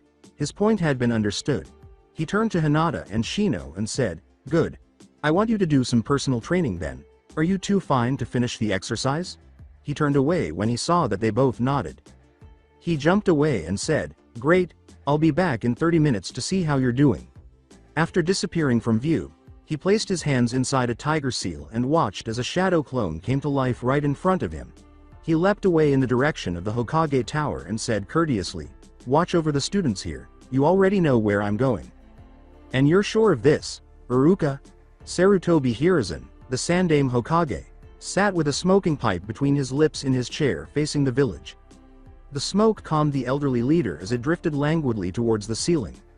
As he frequently said, he was too old for this. But the village needed a strong leader, and he was the only sensible choice, particularly after the Yondaime's passing. Yes, Hokage-sama, Iruka said, as his worried features contorted.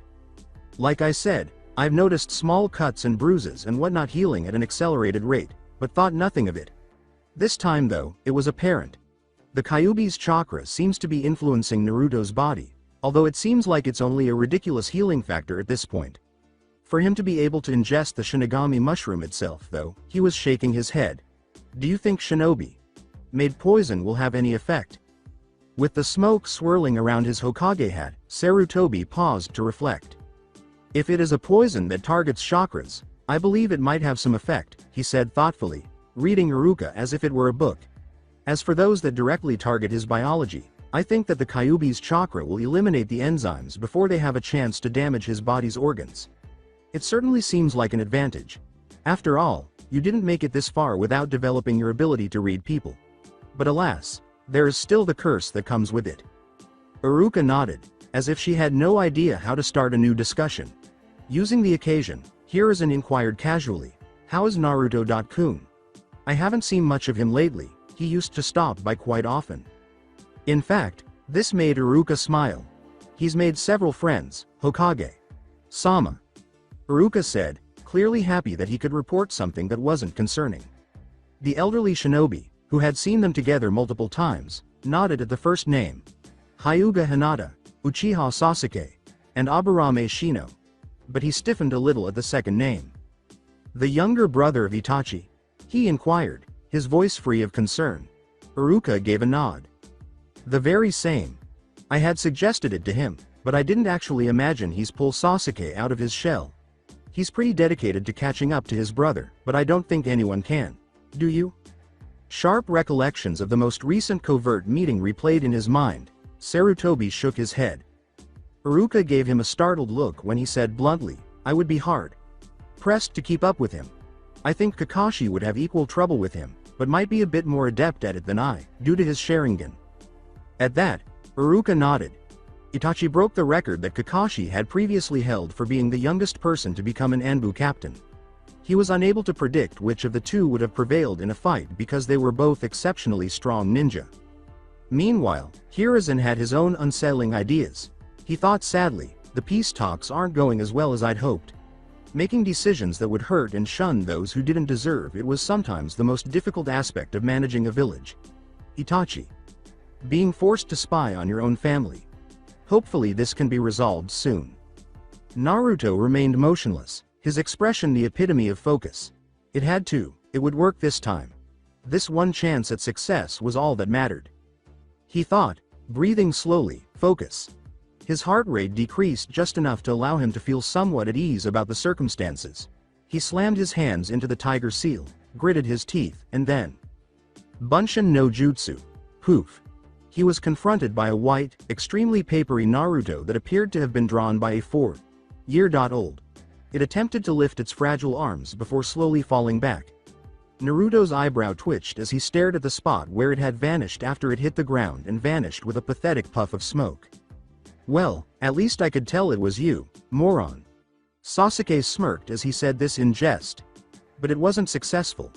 You owe me and Hinata.san ramen. Naruto's head hung. After 5 months of training with Hinata, he had bet Sasuke that he could create a flawless clone through all the chakra control exercises he had completed. He had, of course, failed. After treating his two friends, he imagined how empty his frog wallet would be. I was looking forward to free ramen too, he said dutifully. Sasuke shook his head at the blonde's antics and said, Oi, cheer up. It won't be long until you can make a clone. Sasuke gave Naruto a startled look as he shook his head. Naruto appeared so disheartened about this specific jutsu, but he had never witnessed him give up on anything. He sighed, stroking his spiky blonde hair. I've been trying for so long, and I haven't really made much progress on it. I just don't know what to do, he said. Hinata watched him from a distance, her eyes worried. Naruto typically kept this aspect of himself hidden from others. She should have been pleased that he trusted them enough to let them see his self-doubt and apprehension, but she wasn't sure she liked it. Then she called softly, N. Naruto.kun, still wearing a dejected expression. Naruto turned his head in her direction. Her voice was full of conviction as she said, I know why. You'll get it. Naruto blinked. His voice was still doubtful as he asked, How do you know that, Hinata-chan? Her violet hair cascaded around her face as she slowly shook her head. She blushed a little and pressed her fingers together, saying, I just d.do. Why.you? You can do anything. Naruto.kun, she concluded, concealing face. She paused before raising her head again, but when she did, Naruto was beaming at her. Would she ever get used to seeing his smile like that at her? Her breath caught in her throat, she wasn't sure. Brightly, he exclaimed, You're right, Hinata-chan, and walked over to embrace her. Sasuke laughed as he saw her face darkened by 20 shades. Seeing how Naruto impacted Hinata was always entertaining. In less than a moment, she could transform from a formidable force to a rambling heap of mush. They look cute, don't you think so, Sasuke? Sasuke's eyes brightened as he spun around. Itachi. Nissan, he cried, rushing forward to give his older brother a hug. As the other pair gave him a questioning look, Itachi grinned and gave him a hug in return.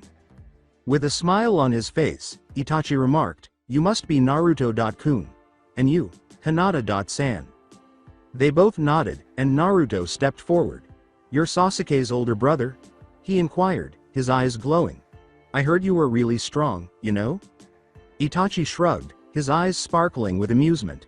That's what they like to tell me. He turned to face Sasuke, who gave his brother a serious look. They appeared worn out, anxious, and most importantly, in pain. It had been a while since he had seen his brother. What might have happened to drive the once pervading kindness away? Itachi. Nissan, are you okay? Sasuke asked in a low, worried voice. You look worn. For a brief moment, Itachi's eyes widened before he took on a dejected look. It's Shisui, he's dead. Sasuke's gaze expanded. Itachi's best friend was Shisui. His tone betrayed his anger and concern as he asked, What? How? Itachi gave himself permission to smile. He turned to Naruto and said, It is an unknown, but one I am investigating, but I didn't come to discuss my own hardships. I came to check on the progress of your guys' training. As though he had just received a ticket to Ichiraku's free ramen for life, Naruto's whole face brightened. Really? Unable to control his excitement, the young blonde jumped and punched the air, and Itachi laughed. Yes, Naruto-kun. Now, I'd like you to show me your Bunshin no Jutsu. With a terrified look on his face, Naruto came to a complete halt. Itachi-san. Itachi looked at Sasuke thoughtfully and said, I know you're not adept at it, Naruto-kun, and there's nothing wrong with that. We all have our strengths and weaknesses. Naruto swallowed and inserted his hands into the well-known seal, while Sasuke nodded, acknowledging the subliminal message. Bunshin no Jutsu. The spectral Naruto reappeared, but this time Itachi was standing directly beside it, scrutinizing it with odd, crimson eyes. The older boy had not moved at all, and Naruto jumped back. As he watched him eye his clone curiously, he thought, holy crap, is he fast? Itachi's dojutsu deactivated as he looked at Hinata. I assume you've already told him he's using too much chakra? Hinata gave a tight nod, her eyes cautious. She didn't like new people, especially those with authority. Her gaze shifted to Naruto, who appeared to pay close attention to everything Itachi said. Itachi saw her relax a little and smiled at her. Now then, Naruto-kun, are you truly using as little chakra as possible? With a bewildered expression, Naruto nodded. Itachi closed his eyes and thought for a moment, then looked up at the blonde who was still waiting. Naruto-kun, I'm going to teach you a different version of the Bunshin Jutsu, one that I think you'll take better to. Naruto stood, trembling with pure joy, his face displaying the same excitement as before at receiving instruction from Elite Anbu. Sasuke's jealousy was evident as he gazed at Naruto. With a laugh, Itachi jabbed 2 fingers into Sasuke's forehead. Sasuke, you are not to use this jutsu until your future sensei gives you permission when you're out of the academy, got it? Itachi held up a pacifying hand as Sasuke turned to face his brother in indignation. I know that you've noticed Naruto's abnormally large chakra reserves. That is the only reason he will be able to use this jutsu. You have a long way to go before you build up your reserves enough to be able to use this. Try before, and you might kill yourself. He concluded by staring at Hinata in addition. She nodded, realizing that the risks were equally high for her. Itachi turned back to face Naruto, who was bouncing with excitement. Now, Naruto-kun, the clones you will be making are called shadow clones. They differ from regular clones, as they will appear with a body of their own, as real as you or I. Due to this, they take a great deal more chakra than the illusory clones, so not many shinobi can utilize them very well. When you use the technique, the clones you create will take equal parts of your chakra. Make too many clones, and you may not be left with enough chakra to live. That is the risk of the jutsu. Naruto nodded, mentally going over all the details. So, if I make 2 clones, they each have a third of my chakra? Itachi gave a nod. Yes. Although, when dispelled, any chakra remaining in them will return to you. You must also remember that the more chakra you put into the clones, the sturdier they will be. Observe. Itachi gestured with his hand, and 10 more of himself materialized in the clearing at once. As Naruto looked at them with wonder, his excitement started to grow once more. Itachi hurled 1 shuriken at each clone, and as the one weapon struck them, they all dispersed. Itachi signaled the creation of a single clone once more. When the shuriken hit the clone this time, it bled but did not dispel. But a quick blow to the neck did the trick, and Itachi turned back to Naruto. In his mind, he could see the gears turning. Naruto scratched his head hesitantly and said, So, the more clones I make, the weaker they are? Itachi grinned. Itachi said, looking thoughtful, yes, although not physically. They will just be able to take less damage before dispelling. I would also like you to keep in mind that when you begin nature manipulation down the road, you can infuse your clones with any chakra nature you are proficient in. This can create some devastating traps, ones that move and strike like you. Naruto nodded, his enthusiasm growing with each word the elder Uchiha spoke. Alright, I'm ready. Itachi gave the young boy a gentle smile and nodded as well. Simply place your hands into a modified tiger seal as I did. Gather your chakra as if you were creating a clone, and release the jutsu. With his hands in the strange hand sign, Naruto nodded. He closed his eyes and focused on developing his chakra. His eyes opened with a determined expression as he gradually received what he believed to be the proper amount. Kage Bunshin no Jutsu, he cried, and then a cloud of smoke billowed over him. Eager to see if the new jutsu had paid off for the person she admired, Hinata squinted. But she saw no other spiky blonde heads as the smoke cleared. She began to look more intently out of concern when a small voice said, "Why is everyone so big, you know?" Looking down, Hinata saw two small Narutos scratching their heads and glancing up at everyone. Naruto yelled at the two doll-sized clones he had created in a humorous voice after staring at them in shock. "Hey, why aren't you my size? It's not our fault, you moron. Why didn't you make us bigger?" "Yeah, you trying to make fun of us? You looking to fight?" The two little Narutos started to lash out at their creator with their fists, but two soft hands intervened and grabbed them. "Wua!" they exclaimed as they looked around to see who had taken them. The two of them smiled shyly as they saw the pale eyes staring at them. One smiled and said, "Hey, Hinata-chan, let us down, it's embarrassing, you know." Hinata remained silent, but the real Naruto was staring at her strangely as her eyes became strange. His tone was questioning as he said, "Hinata-chan." She looked at him fiercely. "These tiny Narutos, are simply too adorable," she exclaimed, her tone perfectly expressing her seriousness. Unsure of how to respond to that, Naruto blinked. To their amused annoyance, Hinata started to poke the tiny Naruto. Naruto turned back to face Itachi, blushing a little in embarrassment as he laughed a little at the scene. Sorry, Itachi-san, I didn't make."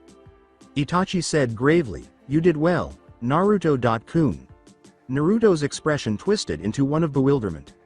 "For your first attempt, those are good shadow clones. They resemble you in every way, I believe, and once you tweak how you actually gather and form the chakra, you'll have full-sized shadow clones at your disposal. Good job," he concluded, grinning at the blonde. With a vigorous nod, Naruto's smile threatened to split his face in two.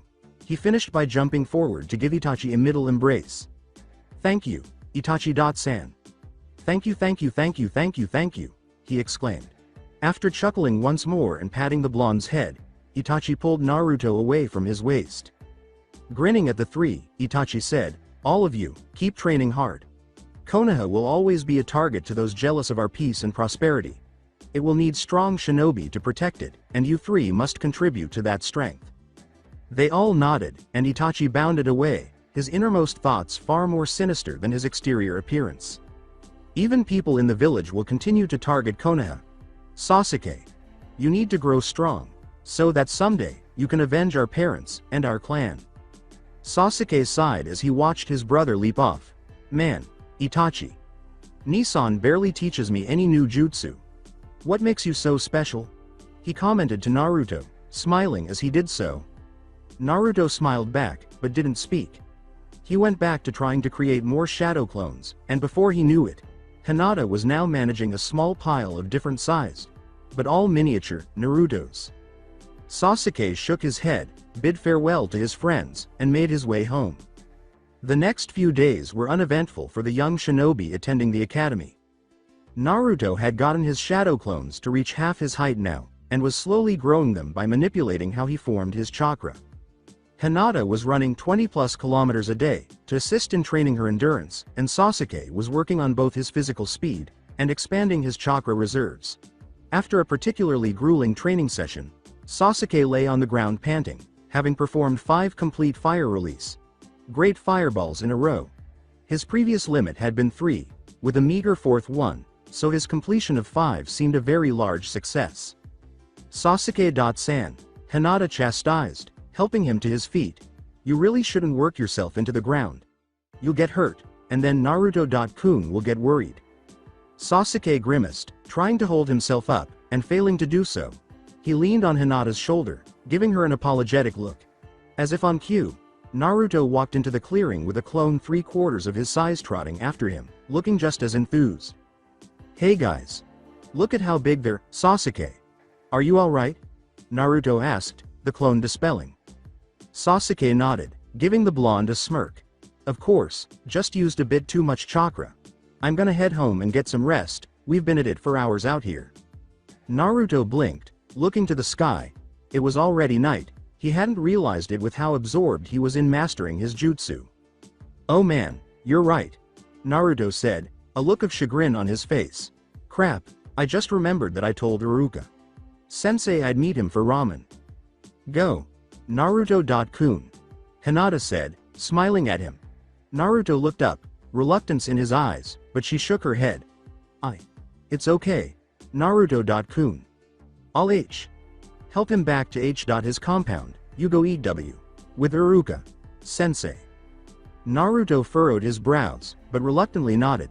He strode forward, giving Sasuke a fist bump, and rumpling Hinata's hair like Itachi had done to him. Hinata didn't appear to detest it, and he had sufficiently enjoyed it. Her face was adorned with an angry flush as she ducked her head. Naruto gave a shrug. After all, that was never a bad sign. It was just an odd one that he hadn't yet deciphered. After saying, okay, I'll see you guys tomorrow, he turned and bounded off toward Ichiraku. Fortunately, the Uchiha compound, which had been moved to a secluded area of the village about 5 years prior, was close to the training ground they used because it was isolated. After walking in pleasant silence with Hinata for a few weeks, Sasuke finally broke the ice by posing the question that had been bothering him. He started, hey, Hinata-san, but paused until the girl gave him a sidelong glance. Why, do you try so hard for Naruto? He was surprised that she gave no response to his query.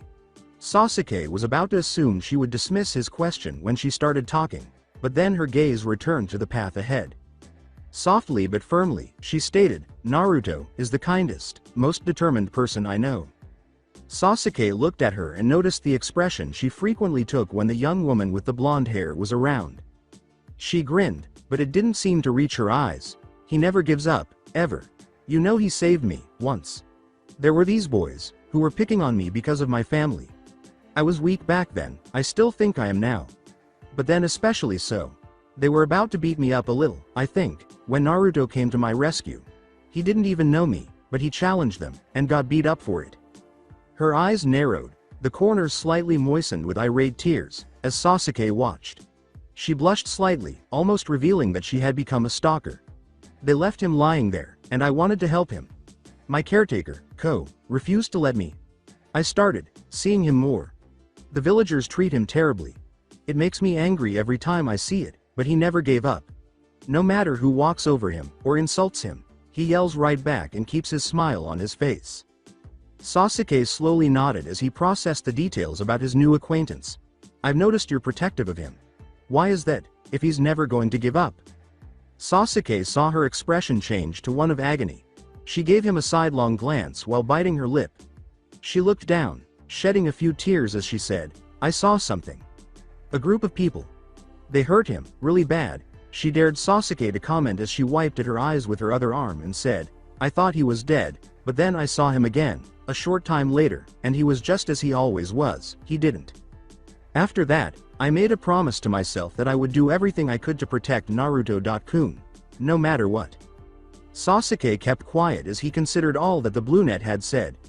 Naruto had apparently had a difficult upbringing because he had never witnessed the blonde being physically abused. Even though he was aware that he was an orphan, he didn't have to fight to fit in with the other kids in the village. As they turned a corner, they came to the Uchiha compound's entrance. Sasuke's eyes narrowed a little. The silence was unexpected.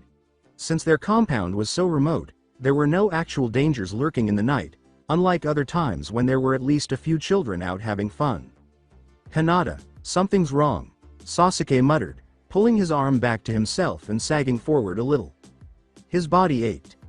He did not fall, however, and after taking a few cautious steps, he began to move steadily in the direction of his house's entrance. Hinata, who also appeared tense, trailed behind by a few steps. She recognized the eerie silence that had fallen because she lived in a similar compound. Sasuke's pace increased as they approached the gate. As he passed through the arch that delineated the Uchiha's territory, he assertively stated, "If we find Itachi Nissan, he'll be able to explain things. He'll tell us what's going." Sasuke's thoughts came to a halt. A dead shinobi lay on the ground, slumped close to an alleyway, with a clean cut across his throat and his tanto held loosely in his hand. Despite his stomach heaving, Sasuke managed to control it. His fear started to rise, and he frantically reached for Hinata. She looked horrified at the body a few meters away and swiftly extended her hand to him. Sasuke-kun, she uttered, her voice displaying fear. Let's go tell someone." Sasuke began to move forward, dragging her along with him. His voice was high, pitched as he exclaimed, "We need to find Itachi Nissan." However, as they moved through the compound, they came across an increasing number of bodies, dead on benches, on the street, and even hanging shakily from balconies. Young eyes clenched as tightly as they could to block out the horrors around them, and they were now running at a dead sprint. Hinata hurried inside as Sasuke rounded a corner and pushed open a door. Pumping through the house, he cried, "Otou! San! San! Itachi Nissan!" With her fists clenched tightly, Hinata trailed closely behind him, wishing they were back with Naruto. Sasuke froze after pushing open the door to his parents' room. Hinata's eyes widened in horror as she slowly peered around his side. Sasuke's father and mother were on the ground, dead. With tears streaming down his cheeks, Sasuke collapsed to his knees. Why? What caused his parents' deaths? Who would act in this way? Hinata stepped back, her impressionable brain spinning. She frantically shook her head in an attempt to clear the images of Naruto's butchering that were replaying in her mind. Sasuke saw a movement in the shadows as he gazed at his family's bodies. Hinata almost jumped when his hand suddenly touched hers, her eyes darting around in a panic. They couldn't believe it even when they saw him come out of the shadows with a bloody katana in his hands. Disbelievingly, Sasuke looked from his brother's body to his parents and back again before saying, Itachi Nissan, this didn't add up." Itachi said icily, his eyes utterly lacking the warmth Hinata had recalled, "Foolish little brother." With a trembling voice, Sasuke questioned, Nissan, who killed our parents, our clan?" He couldn't believe, and he didn't want to believe. He wiped the blood from his blade slowly and said simply, "I did." Sasuke's fists tightened and his fingernails drew blood from his palms as his eyes clenched shut. As he started to pinch his arm more and more, he muttered, "This is a nightmare. I'm dreaming. With no emotion in his voice, Itachi utterly declared, "This is no dream, Sasuke. This is reality. Our parents, our clan, are no more." "Whyy?" Sasuke cried out, his eyes still watering. "Why did you do it? Why?"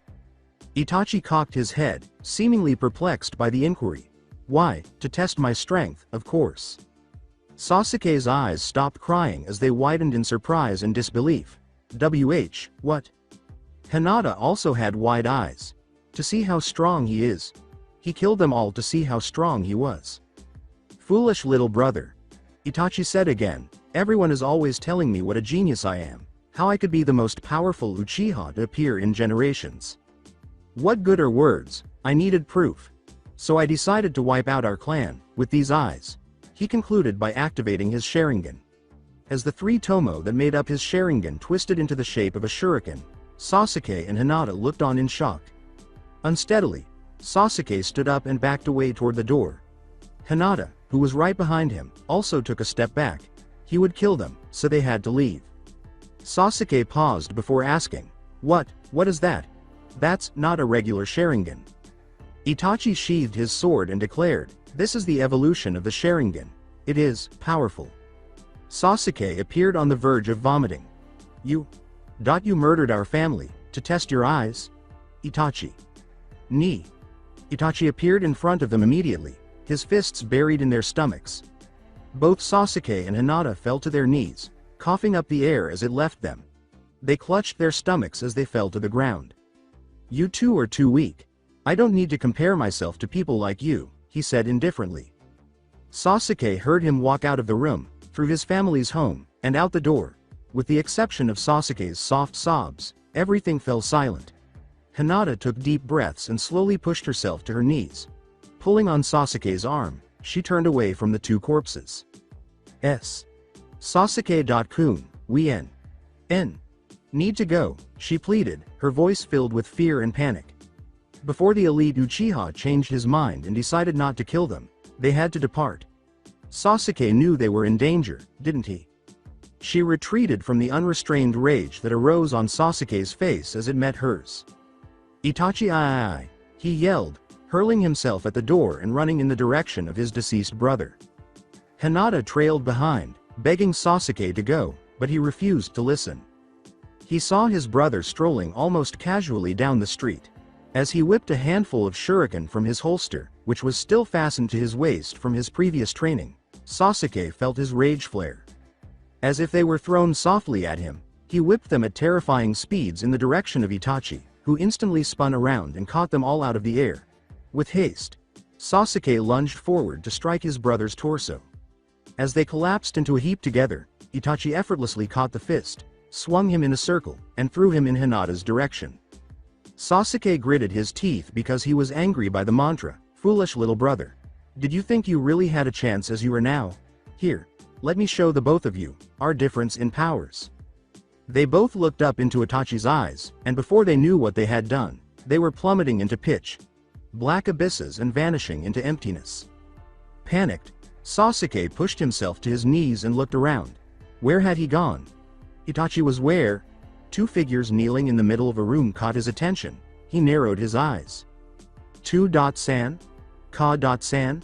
he muttered as he scrambled to his feet and ran in their direction. His eyes leveled with his brother's as he was suddenly grabbed by the throat and pinned to a wall that had not been there before.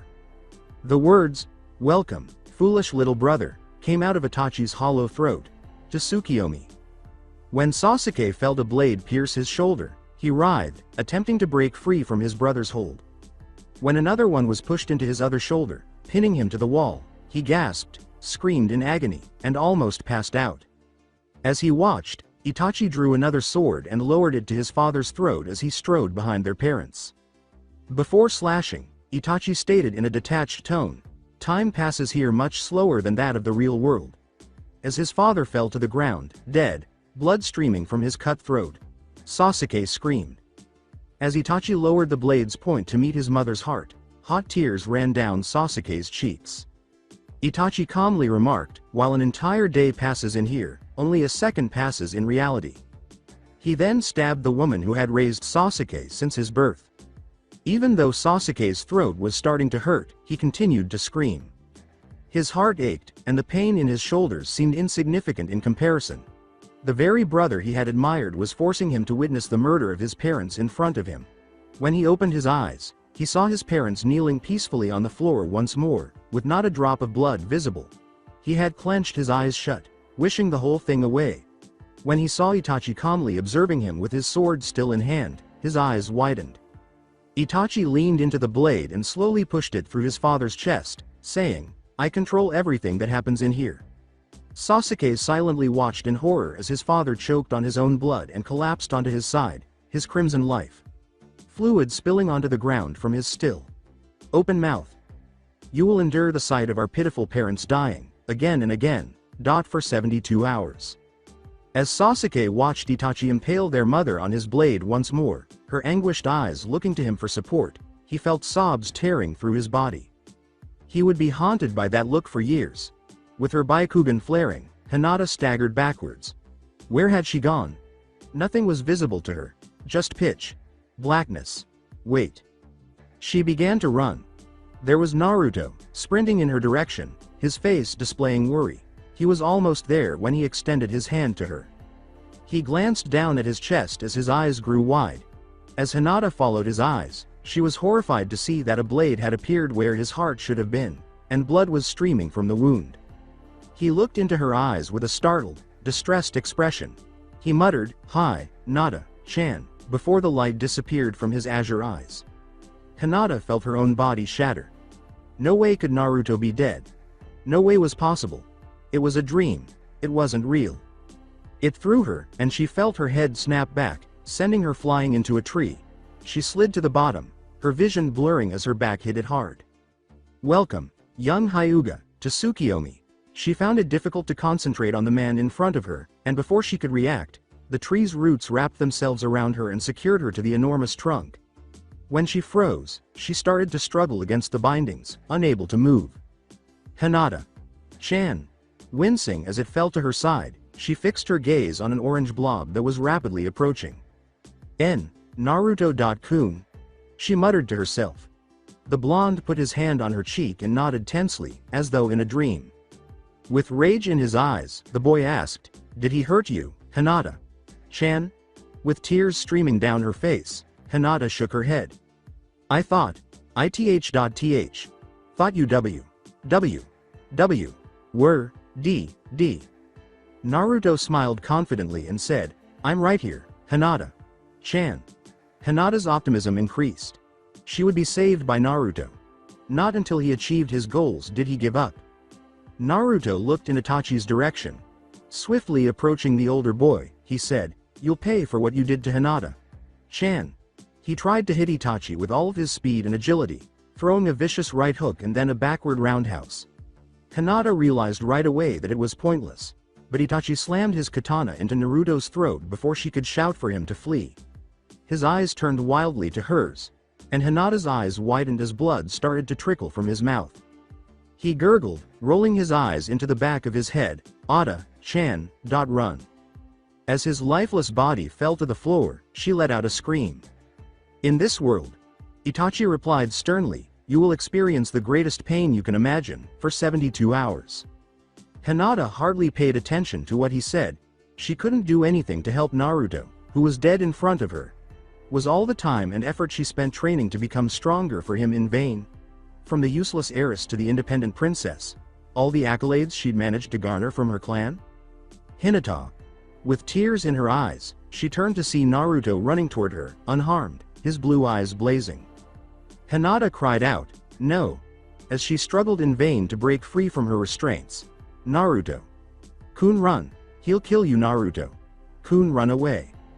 But Naruto ignored this, and just as he was about to approach her, a blade slicked open his chest, sending him tumbling backwards a little. She screamed as Itachi approached the boy, who was now on his side, and drove his sword through the new wound he had caused. Hinata began to hyperventilate as she sobbed. This was excessive. She was about to lose her mind.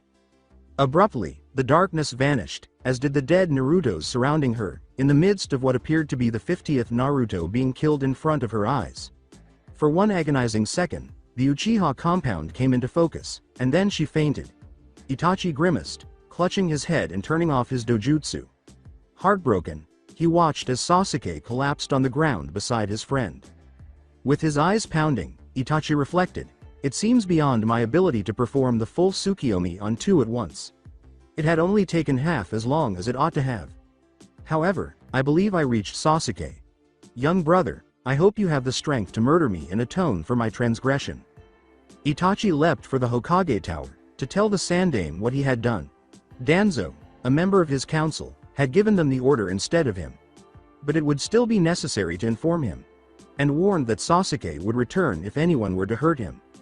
With heavy sobs bursting from his mouth, Naruto rested his head by Hinata's side. Together with Sasuke, she had been discovered in a near comatose state within the Uchiha compound, surrounded by deceased members of the prestigious clan. Apart from the criminal, Sasuke was the only survivor left. Still in tears, Naruto clenched his fist. This was done to Sasuke's two friends, half of whom he could say he trusted, by his brother Itachi. If only he had been present. As fresh sobs climbed out of his throat, Naruto nearly choked on his own breath. When they needed him, he wasn't there. Flashback: the next morning, Naruto entered the classroom with a big smile on his face and his hands casually placed behind his head. His gaze instantly went to Sasuke's, Hinata's, and his seats, and when he noticed that each one was empty, his smile momentarily wavered. The grin reappeared a moment later and stayed there for a few minutes as he sat down and waited for his friends. The blonde dismissed it as them being late. However, they never arrived. Naruto lost the smile on his face as the start of classes drew closer. Had something happened, because they were never this late? Naruto's mind drifted back to the previous evening, when he had dismissed his friends to go out to dinner with his sensei. If he had abandoned them and they had been harmed. In an attempt to shake off the intrusive thoughts, he shook his head violently.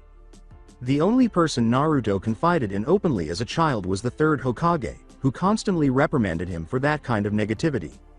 The elderly man would give him a smile and advise him that maintaining a positive outlook and a high head were the only ways to achieve happiness. It goes without saying that Naruto found it extremely challenging to live up to the old man's words when nearly everyone detested him. But lately he had discovered that it was much simpler. Particularly when he had others to support him during the more difficult moments. As he entered, Naruto's gaze was fixed on Iruka's face, taking note of the deep bags beneath his eyes and the expression that was so neutral. There was a problem. In an instant, Naruto was at his desk, attracting the class's attention. Before turning to Iruka in interest, half of them looked up to his seat and noticed that the other two desks were empty. With a worried tone, Naruto said, "Iruka. Sensei. Where's Hinata? Chan and Sasuke?" His heart froze when he saw Iruka wince. With a weary tone, Iruka uttered, "I would prefer to announce the news to the class, Naruto." Naruto remained motionless. Naruto questioned, his voice trembling with repressed emotion, "Where are my friends?" After observing Naruto's somewhat teary eyes for a moment more, Iruka sighed. "Here, I'll tell you in the hallway."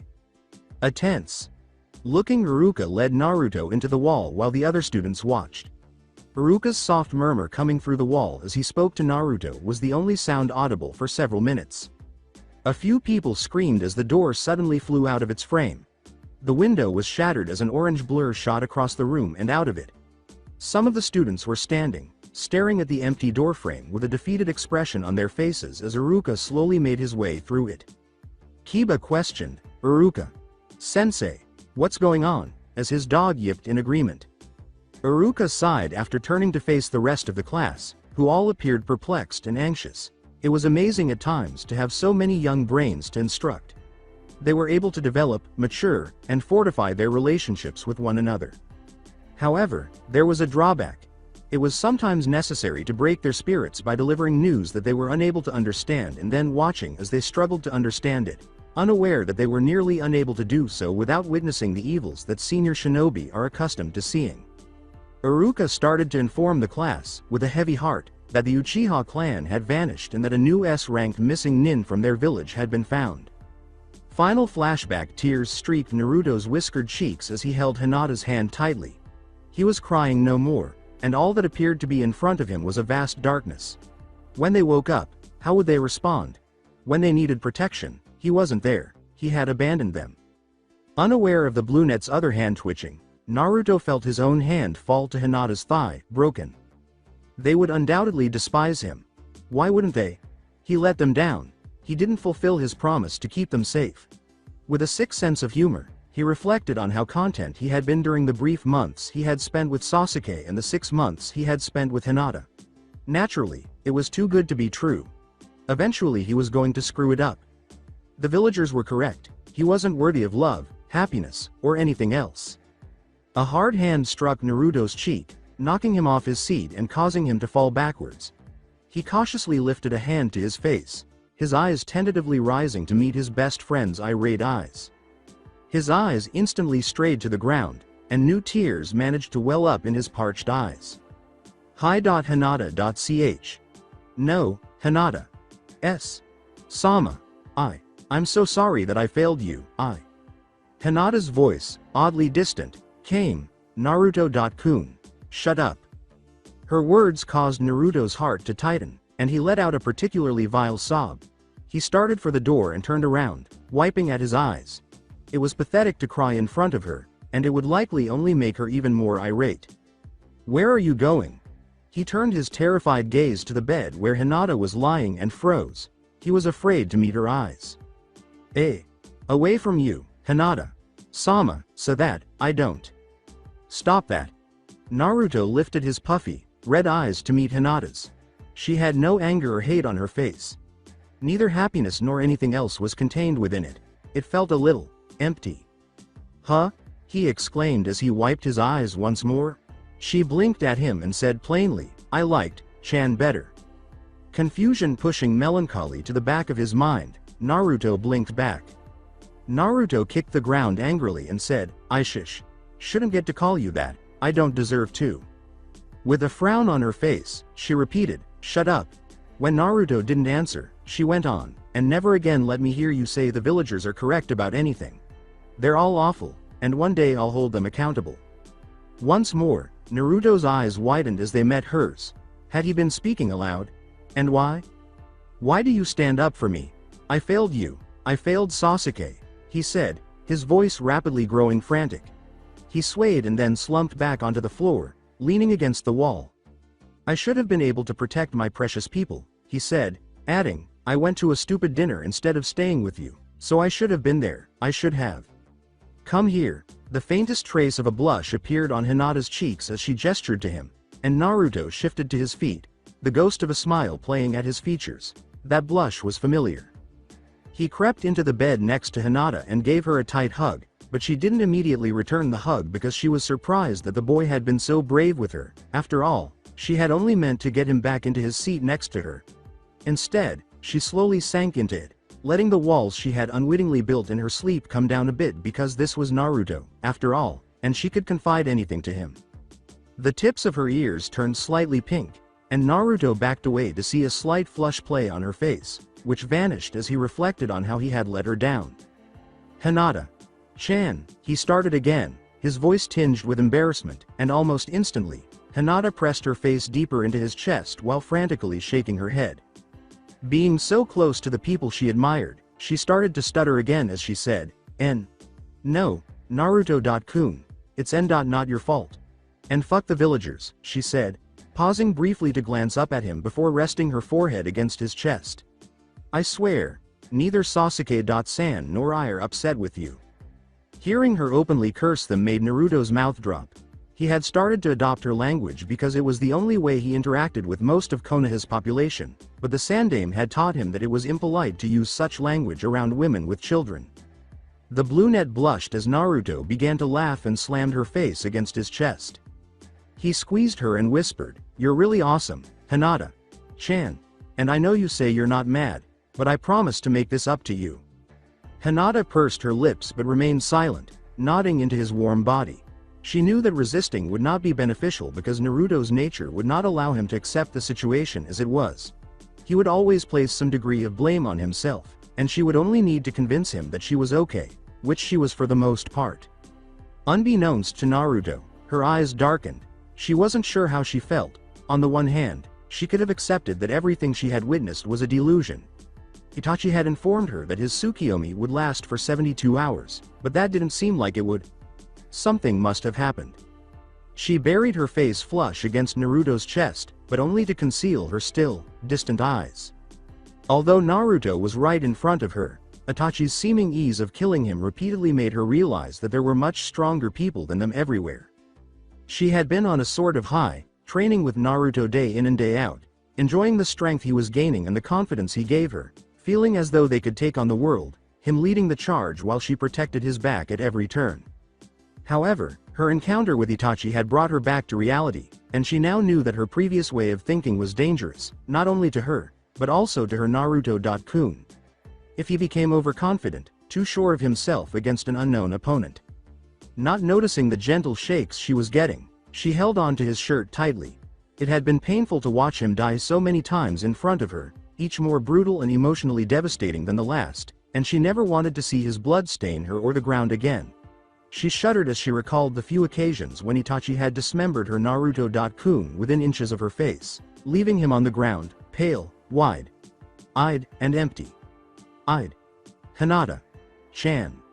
So that's it for today. I hope you guys enjoyed it. Don't forget to like, share and subscribe to the channel for more awesome stories like this. Thank you. See you all in my next video.